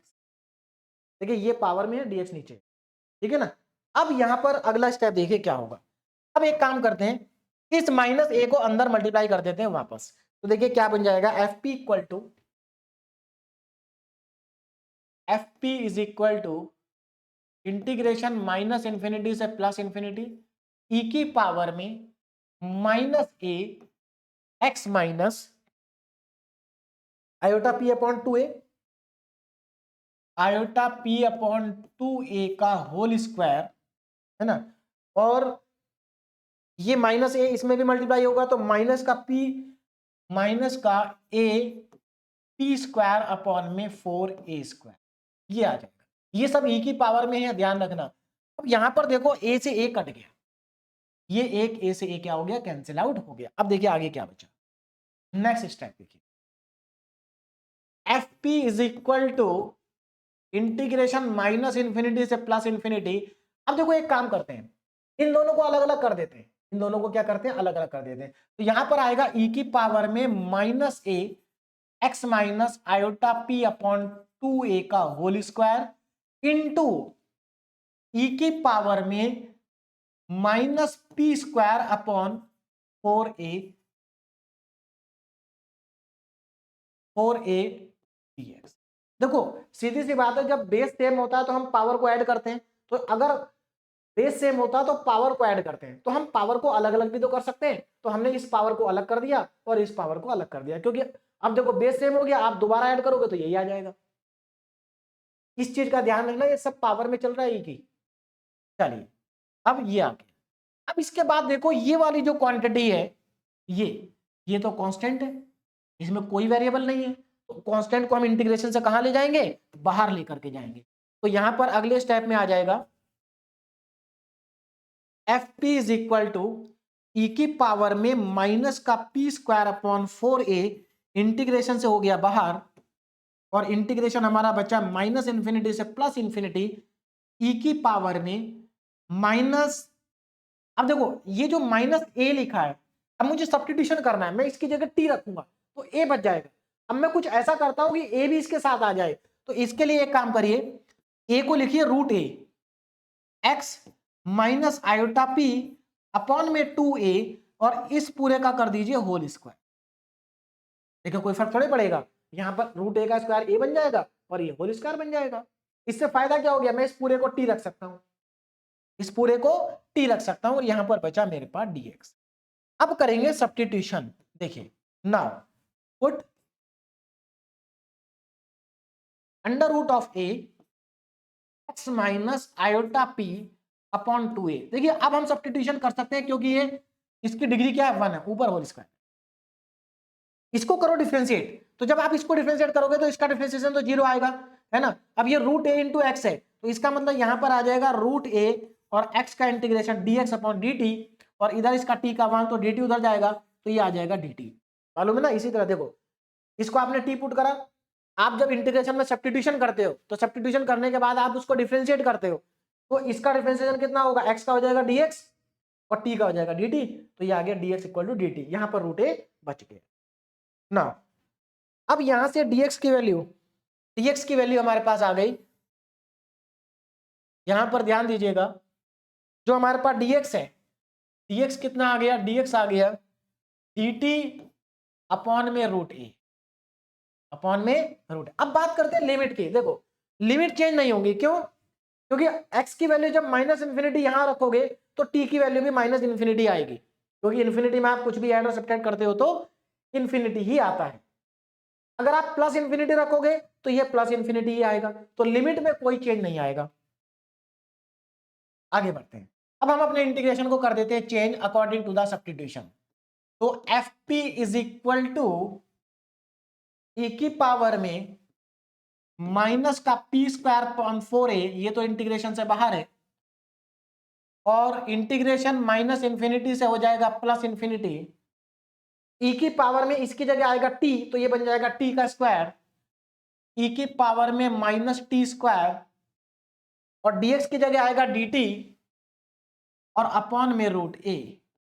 रूट ए कॉन्स्टेंट है, इसको बाहर निकाल देते हैं, तो f P is equal to e की पावर में minus p square upon 4a upon में रूट ए, और ये बच गया इंटीग्रेशन माइनस इन्फिनिटी से प्लस इन्फिनिटी ई की पावर में माइनस का टी स्क्वायर dt। और इसकी वैल्यू मैं आपको लिखवा चुका हूं, इसकी वैल्यू होती है रूट पाई। देखो ये लिखवा है, कहां पर लिखा था हमने, रूट पाई, ये रहा। यहां पर एक्स स्क्वायर है, वहां पर टी है, उससे क्या फर्क पड़ रहा है ना। तो इसकी वैल्यू कितनी है, रूट पाई है, तो इसकी जगह पुट कर देंगे रूट पाई। ठीक है, तो अगले स्टेप में क्या आ जाएगा जरा ध्यान दीजिएगा। Now f P is equal to, देखो रूट पाई ऊपर से आएगा तो ई की पावर में minus p square upon 4a into root pi और अपॉन में रूट ए, अपॉन में रूट ए। और यही हमारा इस क्वेश्चन का फाइनल आंसर। अब आप इसको चाहें तो ऐसे भी लिख सकते हैं, ऊपर रूट पाई है नीचे रूट ए है, तो उस पूरे को अंडर रूट पाई अपॉन ए लिख सकते हैं। ठीक है ना, तो ये हमारा इस क्वेश्चन का क्या हो गया, फाइनल आंसर हो गया। तो मेरे ख्याल से आपको समझ में आ गया होगा, लेकिन इसमें दो चीजें और पूछी थी भाई, ये तो हमने कैलकुलेट कर लिया, and hence find the Fourier transform of f x equal to e की पावर माइनस एक्स स्क्वायर और ई की पावर में माइनस एक्स स्क्वायर बाई 2। अब देखो, अगर मान लो आपके पास ये क्वेश्चन अलग से आ जाए कि find the Fourier transform of e की पावर माइनस एक्स स्क्वायर, तो करने का तरीका क्या रहेगा, करने का तरीका बिल्कुल इसके जैसा रहेगा जैसे हमने इसको किया है ना। बस यहाँ पर ए नहीं आएगा, 1 आएगा, तो ये तो हमारे लिए और आसान हो जाएगा, क्योंकि यहाँ पर जब हमने माइनस ए को कॉमन लिया था तो इसमें केवल -1 कॉमन लेना पड़ेगा, है ना। तो ये और आसान हो जाएगा क्वेश्चन, बिल्कुल आप इसी की तरह करेंगे। अगर ये आ जाए तो इसको भी बिल्कुल इसी की तरह करेंगे, इसमें से -1/2 कॉमन आएगा यहाँ पर आके। लेकिन क्योंकि हम इसका ट्रांसफॉर्म निकाल चुके हैं और हमसे इसके साथ ये भी पूछे हैं, तो अब इस पर्टिकुलर क्वेश्चन में हमारे पास जो आंसर आया है उस आंसर में अगर मैं ए की जगह, देखो यहां ध्यान दो, कंपेयर करो, ए की वैल्यू कितनी है यहाँ पर 1, अगर मैं ए की जगह 1 रख दूं तो इसका आंसर आ जाएगा, और अगर ए की जगह 1/2 रख दूं तो इसका आंसर आ जाएगा। तो मेरी बात आपको समझ में आ गई होगी, है ना। तो फर्स्ट पार्ट और सेकंड पार्ट का आंसर आप बहुत ही आसानी के साथ कैलकुलेट कर सकते हैं। देखिए फर्स्ट पार्ट में जो आपको फंक्शन दे रखा है एफ एक्स, वो दे रखा है ई की पावर में माइनस का एक्स स्क्वायर, है ना। तो यहां पर ए की वैल्यू कितनी है, अब मैं एक काम करता हूं, इसको जो हमारा सॉल्यूशन आया है इसको मैं मान लेता हूं इक्वेशन नंबर 1, है ना। देखिए तो ये आ गया ना, यहां पर हमारे पास जो ए की वैल्यू है हेयर, ए इक्वल टू कितना है 1, तो अगर ए इक्वल टू 1 है तो आप क्या करेंगे, put a equal to 1 in equation number 1 और आपको मिल जाएगा इसका सॉल्यूशन। देखिए इक्वेशन 1 में चलते हैं, ये रहा एफ पी इक्वल टू, तो जो फर्स्ट पार्ट है उसका आंसर देखिए क्या आ जाएगा, ध्यान दीजिए, f P is equal to e की पावर में ये 4a, ए की वैल्यू 1 है तो ई की पावर में माइनस पी स्क्वायर अपॉन 4, ई की पावर में माइनस का पी स्क्वायर अपॉन 4 और रूट पाई और रूट 1 हो जाएगा, तो यानी कि रूट पाई और बचेगा, इनटू में रूट पाई, और यही इस क्वेश्चन का क्या होगा, आपका आंसर होगा, यानी कि फर्स्ट पार्ट का आंसर ये आ जाएगा। बोलो बात समझ में आ गई। तो this is the Fourier transform of e की पावर माइनस एक्स स्क्वायर। अब एक पार्ट और बचा, उसको भी देख लेते हैं। देखिए सेकेंड पार्ट में है f x is equal to e की पावर में माइनस एक्स स्क्वायर अपॉन 2, तो यहां पर कंपेयर करो, तो here a equal to 1/2 substitute कर देंगे, तो put a equal to 1/2 in equation number 1, और 1 में जब आप पुट करेंगे तो देखिए आपको एफ पी क्या मिलेगा, जरा ध्यान दीजिए। तो यहां से आपको एफ पी मिल जाएगा ई की पावर में, देखो ध्यान से, अगर आप यहां पर 1/2 रखते हैं तो 4 इंटू 1/2 हो जाएगा, ये 2 टाइम्स कर जाएगा, तो माइनस का पी स्क्वायर अपॉन 2 इंटू में रूट पाई, और अपॉन में जरा ध्यान दो, अपॉन में रूट में 1/2 आएगा और वो 2 चला जाएगा ऊपर, तो ऊपर जाएगा √2, तो इसका मतलब यहां पर √2 और आ जाएगा, है ना। और आप इसको ऐसे भी लिख सकते हैं, ई की पावर में -p² इंटू अंडर रूट में 2 pi, and this is the final answer. तो ये दोनों पार्ट भी आपको समझ में आ गए होंगे। अब हम चलते हैं अपने नेक्स्ट क्वेश्चन पे। तो ये हमारा नेक्स्ट क्वेश्चन है ना। और अगर आप देखें तो फर्स्ट क्वेश्चन के जैसा ही है। आप यहां पर वीडियो को एक बार पॉज करके इस क्वेश्चन को अपने आप ट्राई करें, आसानी से आप इसको कर सकते। तो देखिए इस क्वेश्चन में क्या करना है आपको, पहले तो आपको इसका फोरियर ट्रांसफॉर्म कैलकुलेट करना है, जैसे कि हमने क्वेश्चन नंबर 1 में किया था। उसके बाद आपको ये तो इंटीग्रल कैलकुलेट करने हैं। अब यहां पर एक इंपॉर्टेंट पॉइंट समझिए, देखिए इसका फोरियर ट्रांसफॉर्म तो आप बहुत आसानी से निकाल लेंगे, बहुत सिंपल है। उसके बाद अगर आपको कभी भी किसी भी क्वेश्चन में, चाहे वो फोरियर ट्रांसफॉर्म का हो या आगे के आने वाले 2 लेक्चर में हम पढ़ेंगे फोरियर साइन ट्रांसफॉर्म और फोरियर कोसाइन ट्रांसफॉर्म, तो हमेशा याद रखना, अगर क्वेश्चन के अंदर आपको कभी भी इंटीग्रल की वैल्यू पूछी है तो वहां पर आपको इंटीग्रल की वैल्यू तभी मिलेगी जब आप उसका इनवर्स फोरियर ट्रांसफॉर्म कैलकुलेट करेंगे, यानी कि आपको इनवर्स कैलकुलेट करना पड़ेगा। तो फोरियर तो डायरेक्ट आ जाएगा और इन दोनों को कैलकुलेट करने के लिए आपको इनवर्स की हेल्प लेनी पड़ेगी। तो चलिए क्वेश्चन को स्टार्ट करते हैं, इंपॉर्टेंट क्वेश्चन है ना। तो यहां पर हमारे पास जो फंक्शन है, पहले मैं उसको सिंप्लीफाई करके लिख लेता हूं। तो f x is equal to ये वैल्यू 0 कब है, जब x की वैल्यू लेस देन a और ग्रेटर देन -a है ना। x की वैल्यू क्या है, लेस देन a और ग्रेटर देन -a। तो वैल्यू कितनी है, 1 है, 0 नहीं 1 है।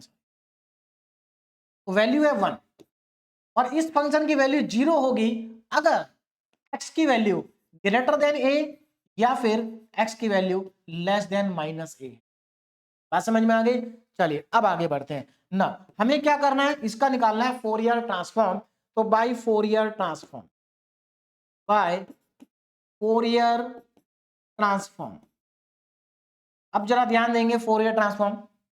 देखिए तो फोरियर ट्रांसफॉर्म का फॉर्मूला क्या होता है, f P is equal to -minus infinity से लेकर के +इन्फिनिटी एफ एक्स ई की पावर में आयोटा पी एक्स और dx, आयोटा पी एक्स और dx। अब आगे देखिए नेक्स्ट स्टेप। अब ये जो इंटरवल है -इन्फिनिटी से लेके +इन्फिनिटी तक, ये पार्ट 3 पार्ट में ब्रेक हो जाएगा। तो यहां पर fp कितना आएगा जरा देखो। देखिए -इन्फिनिटी से कहां जाएंगे, माइनस ए तक, -इन्फिनिटी से -a। तो -इन्फिनिटी से -a के बीच में फंक्शन की वैल्यू रहेगी 0। तो यहां पर अभी तो मैं एफ एक्स लिख देता हूं, एफ एक्स ई की पावर में आयोटा पी एक्स और dx प्लस सेकेंड -a से +a, -a से +a एफ एक्स ई की पावर में आयोटा पी एक्स और dx प्लस नेक्स्ट इंटरवल है a से लेकर के इंफिनिटी तक एफ एक्स ई की पावर आयोटा पी एक्स और dx।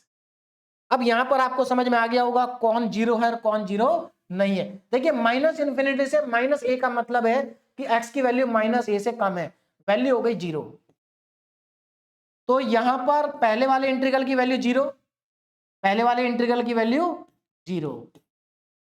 सेकेंड इंटीग्रल -a से +a, यहां पर फंक्शन की वैल्यू कितनी है, 1 है। तो यहां पर एफ एक्स की जगह 1 रखेंगे, तो 1 इंटू ई की पावर में आयोटा पी एक्स और dx प्लस ये भी 0। तो आपके पास फाइनली फंक्शन क्या बच गया, f P is equal to -a से लेकर के +a ई की पावर में आयोटा पी एक्स और dx। बस इसका आपको इंटीग्रेशन करना है और इसका इंटीग्रेशन तो आप अच्छे से जानते हैं, है ना। ई की पावर आयोटा पी एक्स का इंटीग्रेशन -a से a। तो अगले स्लाइड पे चलते हैं। तो देखिए f P is equal to, देखो ई की पावर, अब यहां पर कोई आपको इंटीग्रेशन बाय पार्ट्स या कुछ भी नहीं अप्लाई करना है। ई की पावर आयोटा पी एक्स का इंटीग्रेशन ई की पावर आयोटा पी एक्स होगा, ई की पावर में आयोटा पी एक्स होगा और डिवाइड में एक्स का कोफिशिएंट आ जाएगा आयोटा पी और लिमिट हो जाएगी -a से लेकर के +a ना, अपर लिमिट माइनस लोअर लिमिट। तो x की जगह a रखेंगे तो ई की पावर में आयोटा पी ए अपॉन में आयोटा पी माइनस ई की पावर में minus iota p a upon में आयोटा पी। अब आप यहां पर अगर ध्यान दें तो आयोटा पी तो कॉमन आ रहा है, तो यहां से मैं क्या करता हूं, 1 अपॉन आयोटा पी को ले लेते हैं कॉमन, अंदर बचेगा ई की पावर में आयोटा पी ए माइनस ई की पावर में माइनस आयोटा पी ए। 2 से मल्टीप्लाई और 2 से डिवाइड करेंगे, फॉर्मूला बन जाएगा।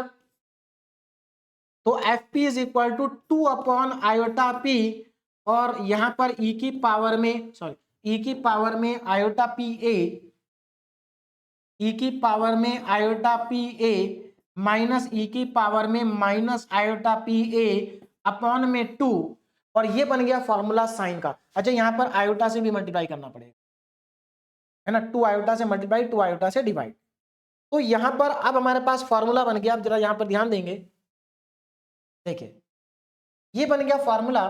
तो f P is equal to, f P is equal to 2 iota, देखिए यहां पर ये आयोटा से आयोटा कैंसिल हो जाएगा, तो 2 upon P, 2 upon P, 2 upon P, है ना, यहां पर हमारे पास आएगा 2 अपॉन पी, और ये बन जाएगा sine a p, sine a p. तो मुझे लगता है यहां तक सभी स्टूडेंट्स को अच्छे से समझ में आ गया होगा कि एफ पी कितना है, 2 upon p sine a p, है ना। अब आगे बढ़ते हैं, तो यहां तक तो हम पहुंचे। अब इसके बाद देखिए क्या करना था। तो हमारा फोरियर ट्रांसफॉर्म तो आ गया, लेकिन अब इसके बाद इंटीग्रल कैलकुलेट करने हैं। तो फोरियर ट्रांसफॉर्म तो हमने कैलकुलेट कर दिया, तो एक आंसर तो हमारा यही हो गया ना। अब हम यहां पर क्या करेंगे, बाय, अब देखिए फर्स्ट पार्ट और सेकंड पार्ट के लिए, क्योंकि ये जो फर्स्ट और सेकंड पार्ट दिए हैं ये तभी आएंगे जब हम इनवर्स कैलकुलेट करेंगे। तो अब हम यहां पर क्या करेंगे, फर्स्ट पार्ट, तो by inverse Fourier transform, by inverse Fourier transform. अब जरा ध्यान देंगे, इनवर्स फोरियर ट्रांसफॉर्म हम यहां पर अप्लाई करने जा रहे हैं। तो इनवर्स फोरियर ट्रांसफॉर्म का पहले फॉर्मूला मैं लिख लेता हूं। तो देखिए फॉर्मूला क्या होगा, इनवर्स फोरियर ट्रांसफॉर्म से हम एक्चुअल में कैलकुलेट करते हैं एफ एक्स, है ना, और इस एफ एक्स का जो फॉर्मूला होता है वो 1 अपॉन 2 पाई माइनस इंफिनिटी से लेकर के प्लस इंफिनिटी, और आपको मालूम है इनवर्स किसका निकलता है, एफ पी का निकलता है। एफ पी ई की पावर में माइनस आयोटा पी एक्स और डी एक्स। मैंने कुछ नहीं किया, सिर्फ अभी फॉर्मूला लगाया इनवर्स का, आप देख सकते हैं इनवर्स का फॉर्मूला ये रहा। इनवर्स का फॉर्मूला जिसको हम एफ एक्स कहते हैं या F inverse of F P लिख सकते हैं, 1 अपॉन 2 पाई माइनस इंफिनिटी से इंफिनिटी एफ पी ई की power minus iota p x, और डीपी है, डीएक्स तो नहीं लिख दिया मैंने गलती से, डीपी। इनवर्स में हमेशा डीपी लगेगा। हाँ देखिए यहां पर इनवर्स में क्या आएगा, डीपी, क्योंकि पी के रेस्पेक्ट में इंटीग्रेशन होगा। बात समझ में आ गई, बस अब इसको इंटीग्रेट करना है, लेकिन पहले एफ पी की वैल्यू रखते हैं यहां पर, देखिए, और हमेशा यहां पर इंटीग्रेशन करना पड़े ऐसा कोई जरूरी नहीं है। देखिए 1 अपॉन 2 पाई माइनस इंफिनिटी से लेकर के प्लस इंफिनिटी, और उसके बाद एफ पी कितना है, 2 साइन ए पी अपॉन में 2 साइन ए पी अपॉन में पी, और ई की पावर में माइनस आयोटा पी एक्स और डी पी। अब देखो यहां पर 2 से 2 तो कैंसिल कर देते हैं, ये 2 से 2 कैंसिल आउट हो गया, कांस्टेंट था ऊपर भी और नीचे भी। अगले स्टेप में देखिए क्या आएगा, जरा ध्यान दीजिए यहां पर, f x equal to, f x is equal to 1 upon pi minus infinity से लेकर के प्लस इंफिनिटी 1 अपॉन पी, तो यहां पर बच रहा है sine a p, sine a p e की पावर में, ई की पावर में माइनस आयोटा पी एक्स और टी। अब देखो इसके बाद हमें करना क्या होगा, अभी हम इंटीग्रेट तो नहीं कर सकते, लेकिन आप यहां पर अब इसका फॉर्मूला ओपन कर सकते हैं। इसका फॉर्मूला अगर आप ओपन करेंगे तो ये सिंप्लीफाई हो जाएगा इंटीग्रेशन ना, क्योंकि देखिए हमें क्या चाहिए यहां पर, अच्छा यहां पर s लिखा हुआ है, एक चीज का और ध्यान देना, हम p का यूज कर रहे हैं, हमें यहां पर s का यूज करना चाहिए था। जहां जहां मैंने p लिखा है वहां वहां पर हमें s का यूज करना चाहिए था, क्योंकि यहां पर पैरामीटर s है। दूसरी चीज यहां पर थोड़ा सा मिसप्रिंट है, ये माइनस इन्फिनिटी से प्लस इन्फिनिटी होना चाहिए और ये 0 से इन्फिनिटी होगा, है ना। बाकी मैं बाद में चेक कर लूंगा, लेकिन यही होगा, माइनस इन्फिनिटी से प्लस इन्फिनिटी, है ना, माइनस इन्फिनिटी से प्लस इन्फिनिटी और 0 से इन्फिनिटी। तो यहां पर देखो sine a s cos s x लिखा है अपॉन में एस, एस मतलब पैरामीटर है, पी की जगह पर आ रहा है, तो मैं पी का यूज यहां पर कर रहा हूं, उसमें एस लिखा है, ठीक है। तो अगर मैं अब सभी जगह से पी को हटा के एस लिखता हूं तो समय खराब हो जाएगा, इससे अच्छा मैं पी में ही चलता हूं, बाद में पी की जगह क्या रख देंगे, एस रख देंगे, ठीक है ना। चलिए आगे बढ़ते हैं, स्टार्टिंग में ध्यान नहीं दिया, नहीं तो हम एस को लेकर ही चलते हैं। चलिए अब यहां पर इसका फॉर्मूला ओपन करेंगे अगली स्लाइड पे। तो एफ एक्स इक्वल टू, अब जरा ध्यान देंगे, f x equal to f x is equal to, अब जरा ध्यान दीजिए, 1/पाई माइनस इन्फिनिटी से लेकर के प्लस इन्फिनिटी, और 1/p साइन ए पी को ऐसे ही लिखेंगे, 1/p साइन ए पी को ऐसे ही लिखेंगे, और यहां पर इसका फॉर्मूला ओपन कर देंगे, e की power minus iota theta, iota ये रहा, px जो है यहां पर थीटा का काम कर रहा है, तो फॉर्मूला क्या हो जाएगा, cos theta minus iota sine theta, तो यहां पर आ जाएगा कॉस थीटा, थीटा मतलब, थीटा का मतलब px, तो cos px minus iota sign px, ये आ जाएगा, ठीक है ना, और dp, यहां पर आ जाएगा dp। अब जरा ध्यान दें, next step, f x is equal to 1/पाई माइनस इन्फिनिटी से लेकर के प्लस इन्फिनिटी, अब इस साइन एपी को अंदर मल्टीप्लाई करेंगे और पी को भी अंदर मल्टीप्लाई करेंगे, तो देखिए क्या आ जाएगा, sine a p cos p x upon में p minus iota sine a p sine p x upon में पी, और बाहर आ जाएगा डी। बोलो बात समझ में आ गई, कुछ नहीं किया मैंने, अंदर मल्टीप्लाई कर दिया। अब यहां पर जरा ध्यान देना, यहां पर इंपॉर्टेंट बात क्या है, देखो sine odd function, cos even function, sine odd function, sine odd function, p क्योंकि पी की पावर 1 है तो ये भी ऑड फंक्शन। अब जरा ध्यान से देखो, इसका मतलब क्या हुआ, इसका मतलब ये हुआ, इसका मतलब देखो, इसका मतलब ये हुआ कि यहां पर ऑड इवन ऑड, यानी कि एक ऑड दो ऑड फंक्शन आ रहे हैं, और ऑड इनटू ऑड क्या हो जाएगा, देखिए ऐसा नहीं कि सर ये तो डिवाइड में इनटू में नहीं है, लेकिन यहां पर दो इवन फंक्शन, जैसे निगेटिव अगर आपने ऊपर -2 और नीचे -3 लिखा है तो माइनस माइनस क्या हो जाता है प्लस, वैसे ही यहां पर मल्टीप्लीकेशन हो या डिवीजन हो, ऑड ऑड क्या बनेगा, देखिए इसका और इसका मल्टीप्लीकेशन बनेगा इवन, और कॉस पहले से इवन है तो इवन इंटू इवन, इसका मतलब ये वाला फंक्शन है इवन, ये पूरा का पूरा फंक्शन इवन है।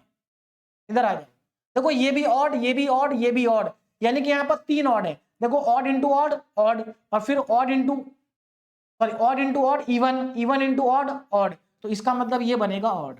अब समझ में आ गया यहां पर इवन ऑड मैंने क्यों बताया था, ये पूरा का पूरा इवन फंक्शन है, क्योंकि ये ऑड है, ये इवन है, ये ऑड है, तो यहां पर दो ऑड मिलके इवन बन गए, यहां पर तीनों के तीनों ऑड है, तो तीनों के तीनों ऑड होंगे, तो देखिए दो ऑड मिलके इवन बनेंगे, फिर ऑड इंटू इवन ऑड बन जाएगा, तो इसका मतलब ये पूरा ऑड है, ये पूरा इवन है, तो इसका मतलब ये हुआ कि इसका इंटीग्रेशन 0 हो जाएगा, हमें केवल इसका इंटीग्रेशन ही फाइंड करना है।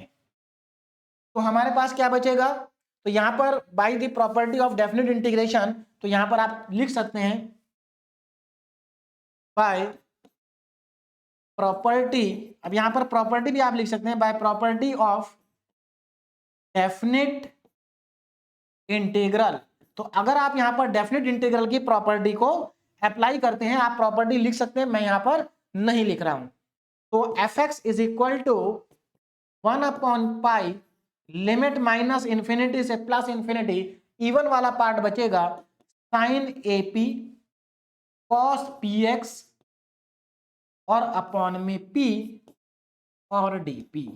बोलो बात समझ में आ गई, और देखो फर्स्ट पार्ट शायद हमारा आ गया है, अगर आप ध्यान दें फर्स्ट पार्ट में क्या था, फर्स्ट पार्ट देखो जरा, यहां पर माइनस इंफिनिटी से infinity sine a x cos s x upon s और डी एस। देखो मैंने यहाँ पर एस नहीं लिखा, पी लिख रखा है, नहीं तो आप देख सकते हैं ये पूरा का पूरा पार्ट आ चुका है। तो मैं एक काम करता हूं, यहां पर पी की जगह पर now put p equal to s. देखिए मैं एस लिख रहा हूं, अगर आप ऐसे भी करेंगे तो गलत नहीं होगा, आप पी पैरामीटर को लेके करिए और बाद में जाके एस पुट कर दीजिए, या स्टार्टिंग से आप एस लेके चलिए। मैं स्टार्टिंग में एस को लेना भूल गया था, इसलिए मैं लास्ट में जाके एस की जगह पी रख रहा हूं, नहीं तो आप यहीं से जहां मैंने पी लिखा वहां पर आप एस लिखकर चल सकते थे। चलिए अब यहां पर पी की जगह मैं एस लिख देता हूं, तो देखिए क्या बचेगा हमारे पास, f x is equal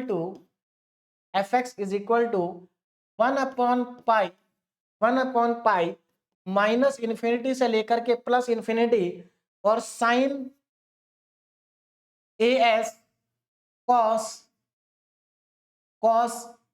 S x upon में एस और डी एस। देखो यही था जो हमें कैलकुलेट करना है, क्या वो यही है,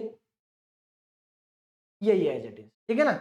लेकिन हमें ये इंटीग्रेशन निकालना है, इसके बराबर में वन अपॉन पाई नहीं है, तो हमें एक्चुअल में करना क्या है, हमें एक्चुअल में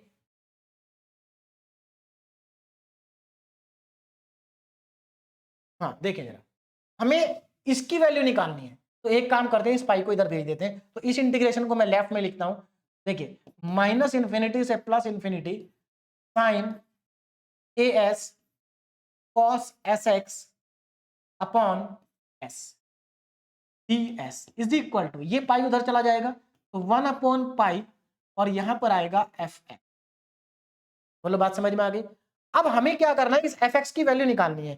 तो देखिए एफ एक्स की वैल्यू कितनी होगी, जरा ध्यान दीजिए, माइनस इन्फिनिटी से plus infinity sine a s cos s x upon S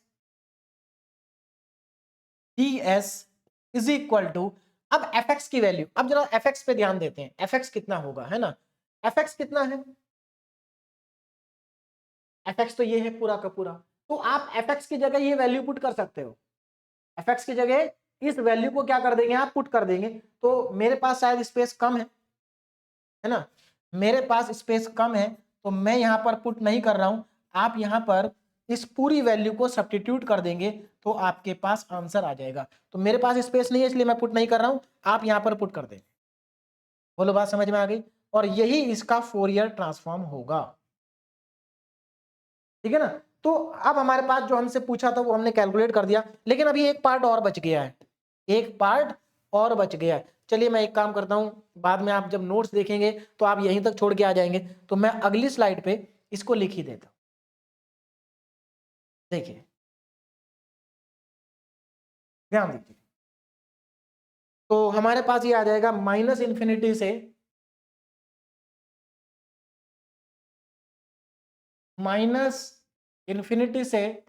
plus infinity,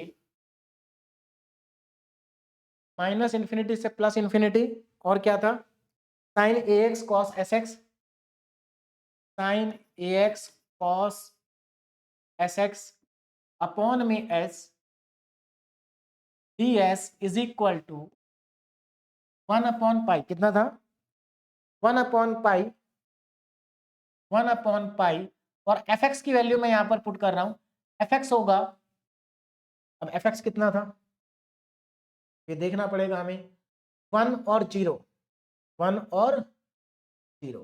देखिए वन और जीरो, वन कब था, जब mod of x less then one है और जब mod of x greater than one है। तो ये आपका इस क्वेश्चन का फाइनल आंसर होगा, पहले वाले पार्ट। बोलो बात समझ में आ गई। अब हमें निकालना है इसका सेकंड पार्ट, तो जरा सेकंड पार्ट के लिए क्या करना होगा, देखो अब सेकंड पार्ट कैसे आएगा, देखो सेकंड पार्ट जीरो से इंफिनिटी साइन एक्स, देखो यहां पर साइन एस चाहिए और नीचे एस चाहिए, इसका मतलब अगर मैं यहां पर ए की वैल्यू वन पुट कर दूं और जो एक्स लिखा है इसकी वैल्यू जीरो पुट कर दूं, तो ये कॉस जीरो वन बन जाएगा, तो ऊपर साइन एस बचेगा नीचे एस बचेगा, तो यहां पर ए को वन और एक्स को जीरो पुट कर देते हैं। नाउ पुट सेकंड पार्ट के लिए आप क्या करेंगे, put a equal to one and x equal to zero, तो देखो ये सब्स्टिट्यूशन करने के बाद आपको क्या मिलेगा, जरा ध्यान दीजिएगा। माइनस इन्फिनिटी से प्लस इन्फिनिटी, एक ही जगह जीरो पुट करेंगे, सॉरी एक ही जगह वन पुट करेंगे, तो ये आपके पास ये साइन AX नहीं साइन AS होगा। हाँ यहाँ पर मैंने गलत लिख दिया है, ये साइन AS है, क्या है AS, ध्यान दीजिए, ये तो इन्फिनिटी है और ये साइन AS, तो एक ही जगह वन पुट करेंगे तो ये बन जाएगा हमारा साइन S, है ना, और x की जगह जीरो पुट करेंगे तो ये cos जीरो जो कि 1 बन जाएगा और अपॉन में आ जाएगा s और ds is equal to 1 upon pi. अब यहां पर ये नहीं आएगा देखो, क्योंकि आपने x को जीरो पुट करा है तो f0 आएगा, क्या आएगा, f0 आएगा। और f0 की वैल्यू क्या होगी, इसको भी फाइंड कर लेते हैं। देखिए f0, अगर आप ध्यान दें f0 क्या होगा, देखो ये लिखा है fx, f0 पे ध्यान दो, देखो x की वैल्यू 0, यानी कि जब x -1 से 1 के बीच में है, जब x -1 से 1 के बीच में है तो फंक्शन की वैल्यू कितनी है, 1 है। इसका मतलब f0 की वैल्यू 1 होगी। तो यहां पर f0 की जगह आप क्या लिख देंगे, 1 लिख देंगे, तो यहां पर आ जाएगा माइनस इन्फिनिटी से plus infinity sine s upon s ds is equal to 1 upon pi into में 1। अच्छा ये 1 अपॉन पाई था, ये पाई था, ये पाई ऊपर जाएगा, हमने नीचे लिख दिया है, ये पाई ऊपर जाएगा क्योंकि मल्टीप्लाई होकर ऊपर जाएगा ना, तो यहां पर ये आएगा पाई fx, है ना, पाई fx।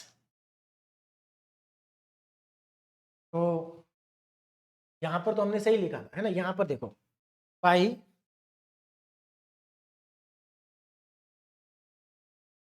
मल्टीप्लाई पाई, यहां पर भी zero f0, pi into f0, तो पाई इंटू f0,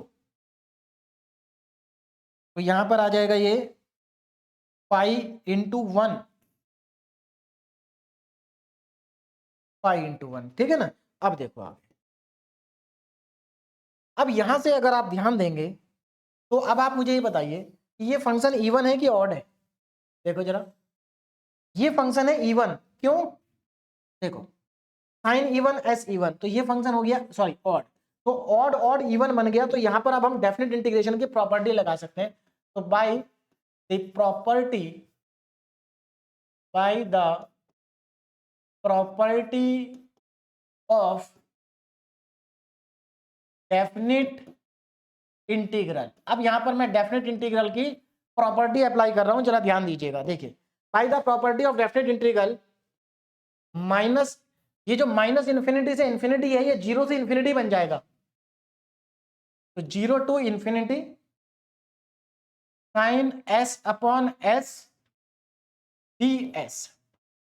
और आपको मालूम है जब ये माइनस इन्फिनिटी से इन्फिनिटी था, आपने इसको जीरो से इन्फिनिटी बनाया तो इंटीग्रल डबल हो जाएगा, तो यहां पर 2 भी आएगा मल्टीप्लीकेशन में, is equal to pi, is equal to pi. तो यहां से हमारा जो आंसर आ गया जीरो से इन्फिनिटी साइन एस अपॉन में एस, ये डी एस है, मैं फिर से एक्स लिख दिया,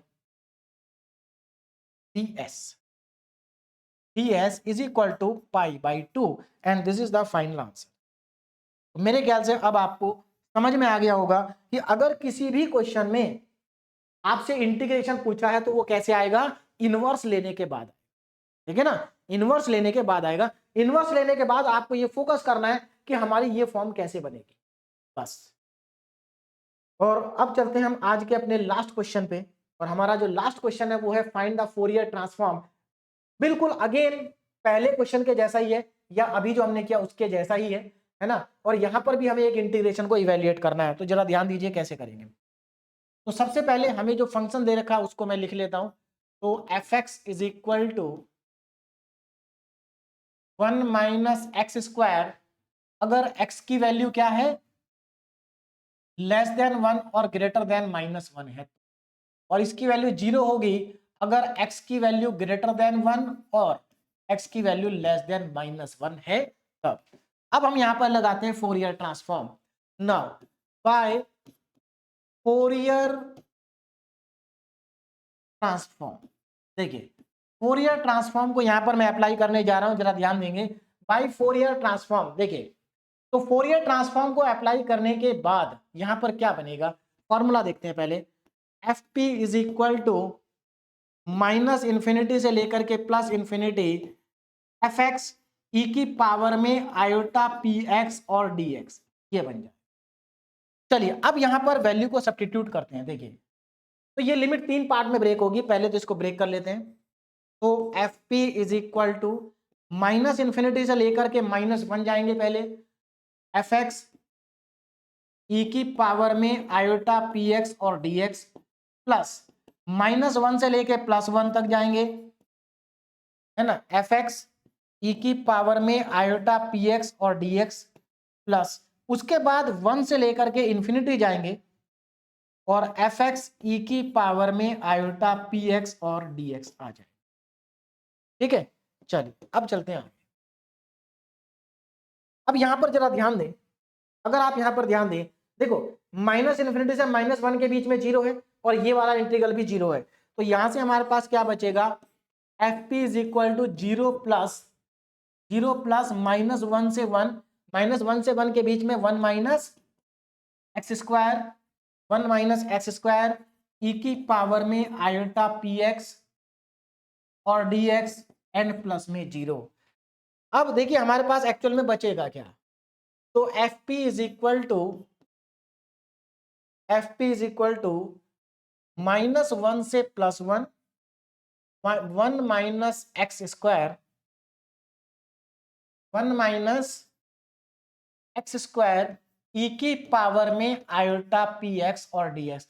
अगेन यहां से करने के दो मेथड है, जैसा कि मैंने आपको क्वेश्चन नंबर 1 में ही बताया था। आप इसका फॉर्मूला लगाइए, cos p x plus iota sine p x बनेगा, मल्टीप्लाई कर दीजिए। उसके बाद देखिए कौन सा फंक्शन ऑड है कौन सा इवन है, एक पार्ट 0 हो जाएगा, दूसरे पार्ट में इंटीग्रेशन बाय पार्ट्स लगा देंगे। लेकिन अगेन मैं जब इंटीग्रेशन बाय पार्ट्स लगाना ही है तो हम डायरेक्ट यहीं पर लगा देते हैं। तो अकॉर्डिंग टू आइलेट मेथड ये फंक्शन हो गया फर्स्ट और ये फंक्शन हो गया सेकंड, और अब हम यहां पर लगा देते हैं इंटीग्रेशन बाय पार्ट्स। तो ध्यान दीजिएगा जरा, f P is equal to integration by parts, first function as it is रहेगा और सेकंड फंक्शन का होगा इंटीग्रेशन ई की power iota p x upon iota p आ जाएगा नीचे, और ये हम लिखेंगे ब्रैकेट में।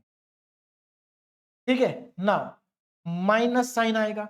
अब इसका आएगा डिफरेंशिएशन, देखो 1 का 0 हो जाएगा, एक्स स्क्वायर का 2x और माइनस साइन लगा हुआ है, तो माइनस को साथ में रखेंगे ब्रैकेट में। इसका इंटीग्रेशन करेंगे, तो जब आप इसका इंटीग्रेशन करेंगे तो ई की पावर में आयोटा पी एक्स अपॉन में एक बार और आयोटा पी नीचे आएगा तो आयोटा स्क्वायर और पी स्क्वायर बन जाएगा। बात समझ में आ गई, दोबारा इंटीग्रेशन हो गया। देखो प्लस माइनस, अब फिर से प्लस साइन आएगा क्योंकि अभी इसका एक बार और डिफरेंशिएशन हो सकता है। देखिए -2x का डिफरेंशिएशन -2 और इसका इंटीग्रेशन e की पावर में आयोटा पी एक्स अपॉन में एक बार आयोटा पी और नीचे आएगा तो ये हो जाएगा आयोटा की पावर 3 और p की पावर 3, और लिमिट हमारी हो जाएगी -1 से लेकर के +1। बोलो बात समझ में आ गई। अब चलते हैं नेक्स्ट स्लाइड पे और आगे देखिए कितना आएगा। एफ पी, चलिए देखिए तो यहां पर हमारे पास एफ पी देखिए कितना आ रहा है, f P is equal to, देखिए ये हमारा पहला ब्रैकेट है। एक काम करता हूं, पहले मैं इसको थोड़ा सिंप्लीफाई करके लिख लेता हूं। तो 1 माइनस एक्स स्क्वायर, अभी लिमिट नहीं लगा रहा हूं, तो 1 माइनस का एक्स स्क्वायर पहला ब्रैकेट है हमारा। उसके बाद ई की power iota p x upon iota p, e की पावर में आयोटा पी एक्स अपॉन में आयोटा पी। ठीक है, चलिए आगे चलते हैं। तो ये वाली टर्म लिख ली। अब देखो यहां देखो, ये माइनस माइनस माइनस प्लस और नीचे आयोटा स्क्वायर भी है जिसकी वैल्यू -1 होगी, तो यहां पर 1 2 3 माइनस हो गया तो माइनस ही आएगा ओवरऑल। तो माइनस का 2x, तो ये 3 बार माइनस है, तो माइनस का 2x ई की power iota p x, e की पावर में आयोटा पी एक्स और डिवाइड में पी स्क्वायर। अब ध्यान रखना डिवाइड में पी स्क्वायर बचा क्योंकि आयोटा स्क्वायर को -1 पुट कर दिया। है ना, 2x e की power iota p x upon p square. अब यहां देखो ये आयोटा की पावर 3 है, तो इसको क्या मैं आयोटा स्क्वायर इंटू आयोटा लिख सकता हूं, और आयोटा स्क्वायर होगा -1, और वैसे भी आप जानते हैं आयोटा की पावर 3 माइनस आयोटा होता है, तो एक माइनस ये और एक माइनस ये, माइनस माइनस हो गया प्लस, तो प्लस में 2, प्लस में 2, और यहां बचेगा आयोटा ई की power iota p x upon e की पावर में iota p x upon iota p की पावर 3, और लिमिट लगेगी -1 से +1। ठीक है, चलिए अब हम लिमिट अप्लाई कर देते हैं, जरा ध्यान दीजिए। यहां पर अब लिमिट को अप्लाई करेंगे तो देखिए कितना आएगा, तो f P is equal to upper limit minus lower limit. Upper limit 1 है, अगर आप यहां पर 1 पुट कर देंगे एक्स की जगह तो 1 - 1 0 हो जाएगा, इसका मतलब अपर लिमिट रखने पे ये वाला टर्म 0 हो गई। यहां पर आते हैं 0 माइनस एक्स की जगह 1 रखेंगे तो ये 2 बनेगा, ई की पावर में आयोटा पी बनेगा, ई की पावर में आयोटा पी, क्योंकि एक्स की जगह आप क्या रख रहे हैं 1, ठीक है ना। चलिए तो ई की पावर में आयोटा पी, यहां पर अपॉन में पी स्क्वायर, यहां पर आ जाते हैं एक्स की जगह 1 रखेंगे तो प्लस में 2 ई की पावर में आयोटा पी अपॉन में आयोटा पी की पावर 3 बनेगा। बोलो बात समझ में आ गई, ये तो अपर लिमिट हुई। नाउ माइनस का लोअर लिमिट, अब -1 रखना है तो -1 रखने पे भी ये 0 बनेगा, तो ये तो हो गया 0। यहां पर आ जाते हैं, यहां अगर माइनस रखेंगे तो माइनस माइनस बन जाएगा प्लस, तो +2 ई की पावर में माइनस आयोटा पी अपॉन में पी स्क्वायर, यहां पर आ जाते हैं माइनस रखेंगे तो 2 ई की पावर में माइनस आयोटा पी अपॉन में आयोटा पी की पावर 3 किया। अब इसको सिंप्लीफाई करते हैं, और देखिए सिंप्लीफाई करते हैं, इसको सिंप्लीफाई करिए 1 मिनट। चलिए आगे सिंप्लीफाई करते हैं, देखिए कितना आएगा अगले स्टेप में।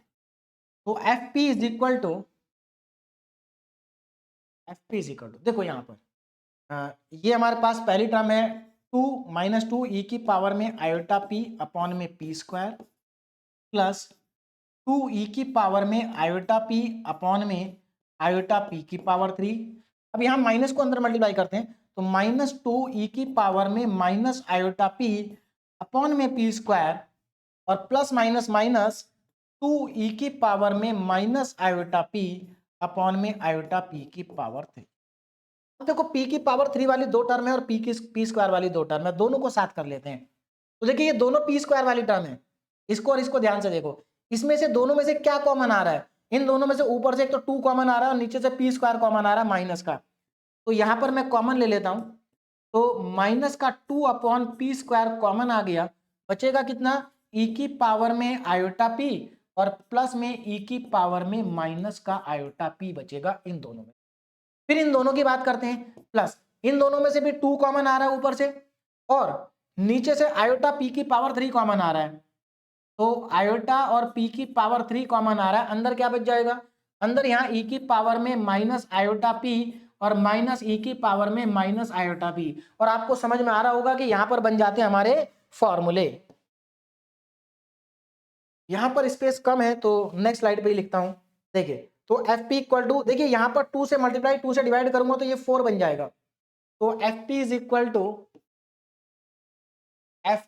इक्वल टू यहां पर 2 से मल्टीप्लाई 2 से डिवाइड ऊपर बनेगा माइनस का 4 अपॉन में पी स्क्वायर, ब्रैकेट के अंदर देखिए जरा यहां 2 आ जाएगा नीचे, तो ई की पावर में आयोटा पी प्लस ई की पावर में माइनस आयोटा पी और अपॉन में 2, तो ये फॉर्मूला बन जाएगा कॉस का, है ना, तो ऊपर नीचे ठीक, प्लस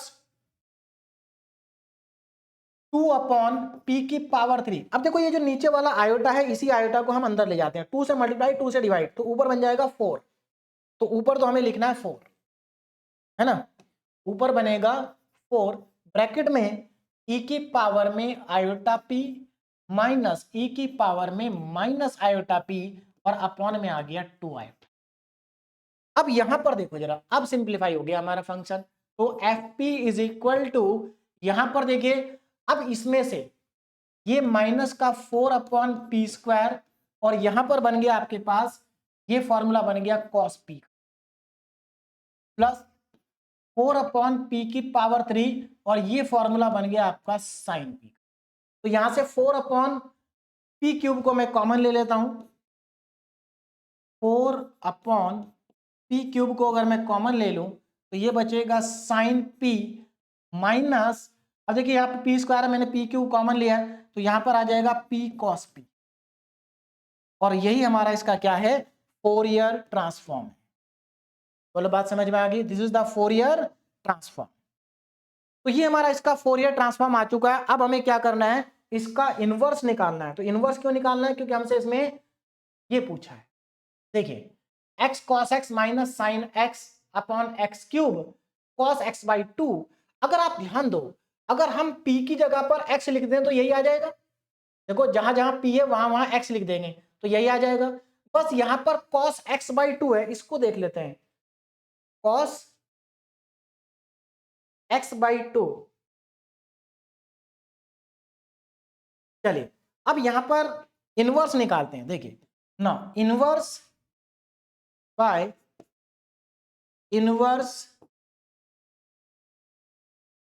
यहां से स्टार्ट करते हैं, बाय इनवर्स फोरियर ट्रांसफॉर्म। अब जरा यहां ध्यान दो, तो बाय इनवर्स फोरियर ट्रांसफॉर्म। अब यहां पर मैं इनवर्स फोरियर ट्रांसफॉर्म का फॉर्मूला लगाने जा रहा हूं, जरा ध्यान दीजिएगा। तो इनवर्स फोरियर ट्रांसफॉर्म का formula fx is equal to 1/2 minus infinity से लेकर के प्लस इंफिनिटी fp और यहां पर आ जाएगा e की पावर में माइनस आयोटा px और dx। वैल्यू को सब्स्टिट्यूट करेंगे तो fx is equal to 1/2 minus infinity से लेकर के प्लस इंफिनिटी fp की value 4/p³ sine p minus p cos p और e की पावर में आयोटा px एंड dx। अब देखो आपको क्या करना है, इस e की पावर में माइनस आयोटा px की वैल्यू पुट करनी है।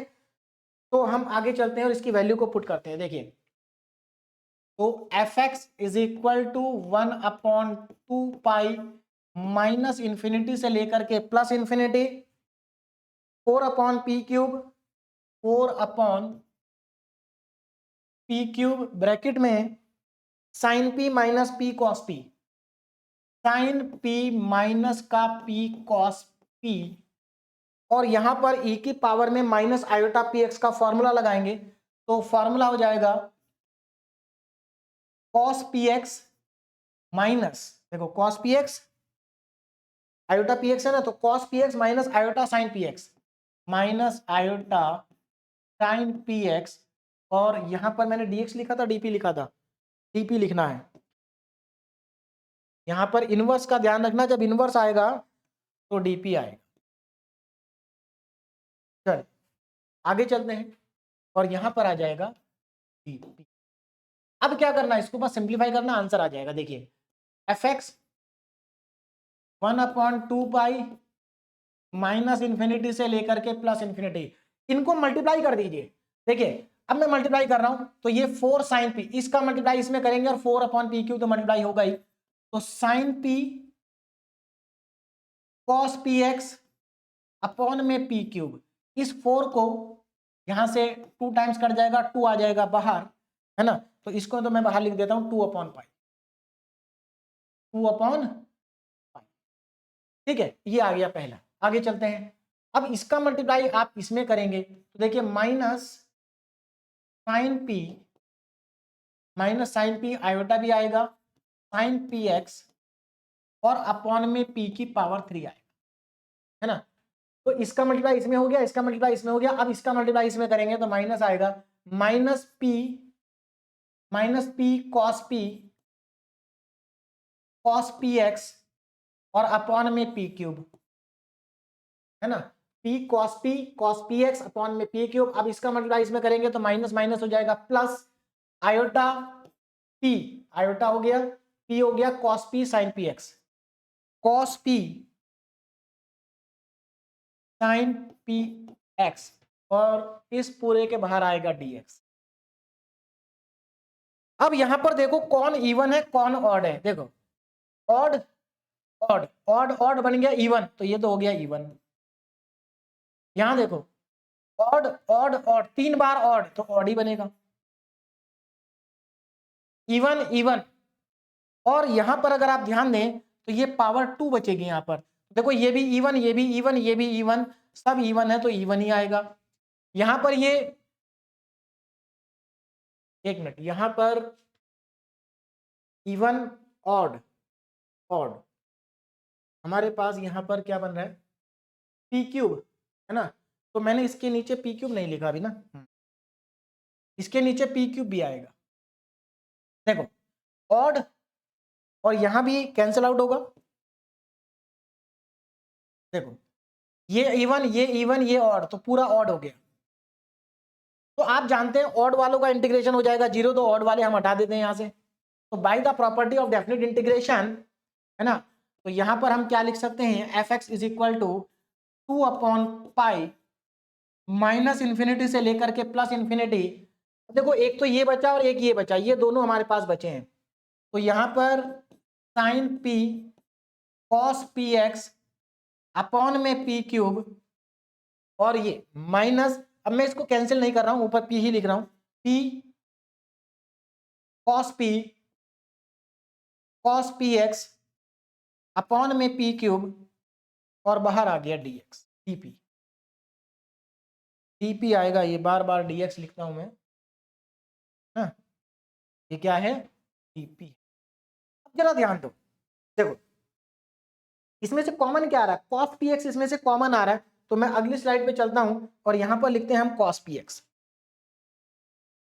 cos px जरा ध्यान देना, तो fx इक्वल टू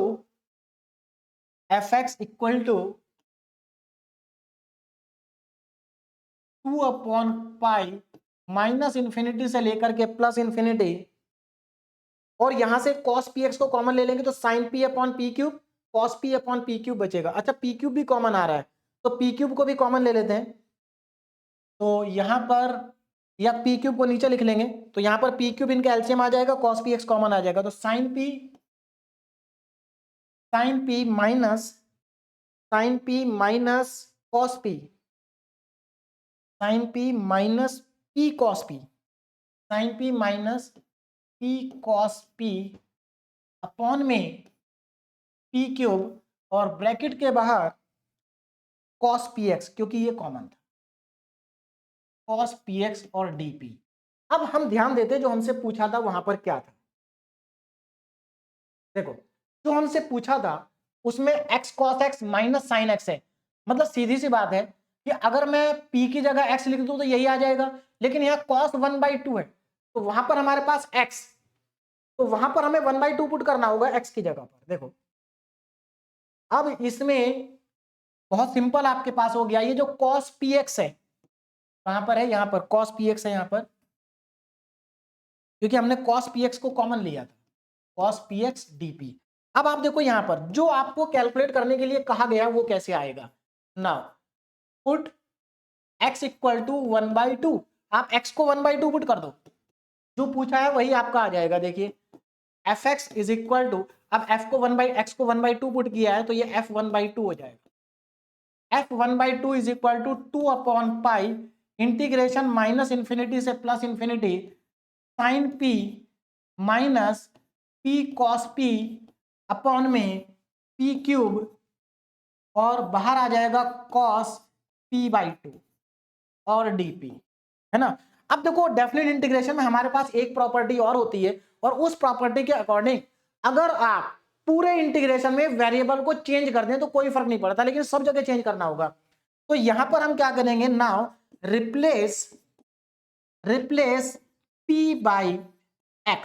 p को रिप्लेस कर दो x से, क्योंकि जो हमसे पूछा वहां पर x है, तो ऐसा करने से देखिए क्या आएगा, f 1/2 इज इक्वल टू 2/पाई माइनस इन्फिनिटी से लेकर के plus infinity sine x minus x cos x upon में एक्स क्यूब और कॉस एक्स बाई 2 और dx बचेगा।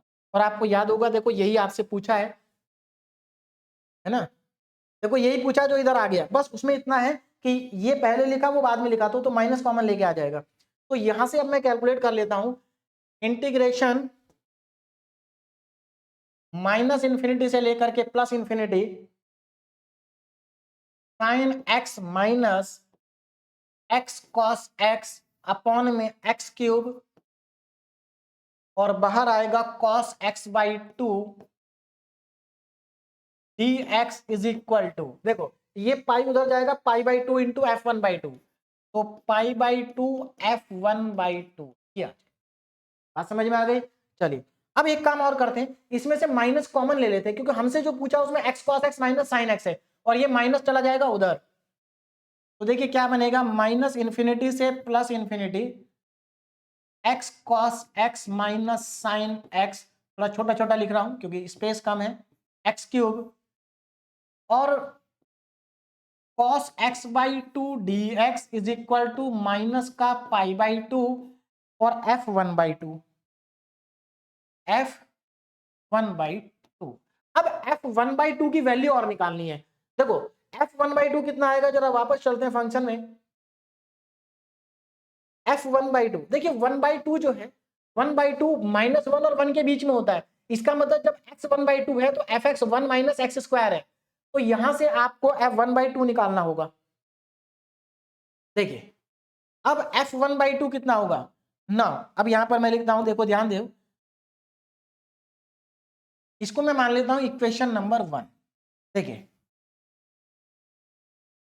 नहीं, देखिए यहां पर देखिए fx is equal to 1 minus x square, तो यहां पर हम पुट कर देते हैं 1/2, तो f वो 1/2 पुट करोगे तो 1/2 का स्क्वायर यानी कि 1/4, तो यहां से f1/2 की वैल्यू कितनी आ जाएगी, ये आ जाएगी आपकी 3/4। बस आप उठा के 3/4 को क्या कर देंगे, यहां पर रख देंगे, है ना, तो आपका फाइनल आंसर भी आ जाएगा। देखिए जरा, तो फाइनल आंसर क्या आएगा जरा ध्यान दें, तो इसका फाइनल आंसर मैं लिखता हूं, तो माइनस इंफिनिटी से इंफिनिटी, देखिए माइनस इंफिनिटी से plus infinity x cos x minus sine x upon में x cube cos x 1/2 dx is equal to, अगर आप इस वैल्यू को उठा के यहां रख दें तो देखिए कितना हो जाएगा, वहां माइनस साइन भी है तो -3π/8 हो जाएगा, तो यह आ जाएगा -3π/8 and this is the final answer of the given question. ठीक है, तो यहां पर ये क्वेश्चन हमारा कंप्लीट हो गया। अब ये हमारी डीपीपी है जिसके अंदर मैंने 3-4 इंपॉर्टेंट क्वेश्चन दिए हैं, जैसे क्वेश्चन आपको कराए हैं वैसे ही क्वेश्चन है, इनको सॉल्व करें तो इंपॉर्टेंट क्वेश्चन है ना, तो देखो आसान क्वेश्चन है, बिल्कुल जैसे मैंने कराया वैसे ही क्वेश्चन है। तो यहां पर ये हमारा जो फोरियर ट्रांसफॉर्म है ये कंप्लीट हो गया, बात समझ में आ रही, तो फोरियर ट्रांसफॉर्म अब हमारा यहां पर कंप्लीट हो गया। नेक्स्ट लेक्चर में हम पढ़ेंगे फोरियर साइन ट्रांसफॉर्म, जो कि इसके ही जैसा होगा। तो अगर आपको आज का लेक्चर समझ में आ गया तो आगे के लेक्चर भी आसानी से समझ में आ जाएंगे। तो अभी आप इन क्वेश्चन को प्रैक्टिस करिए। Okay, thank you very much.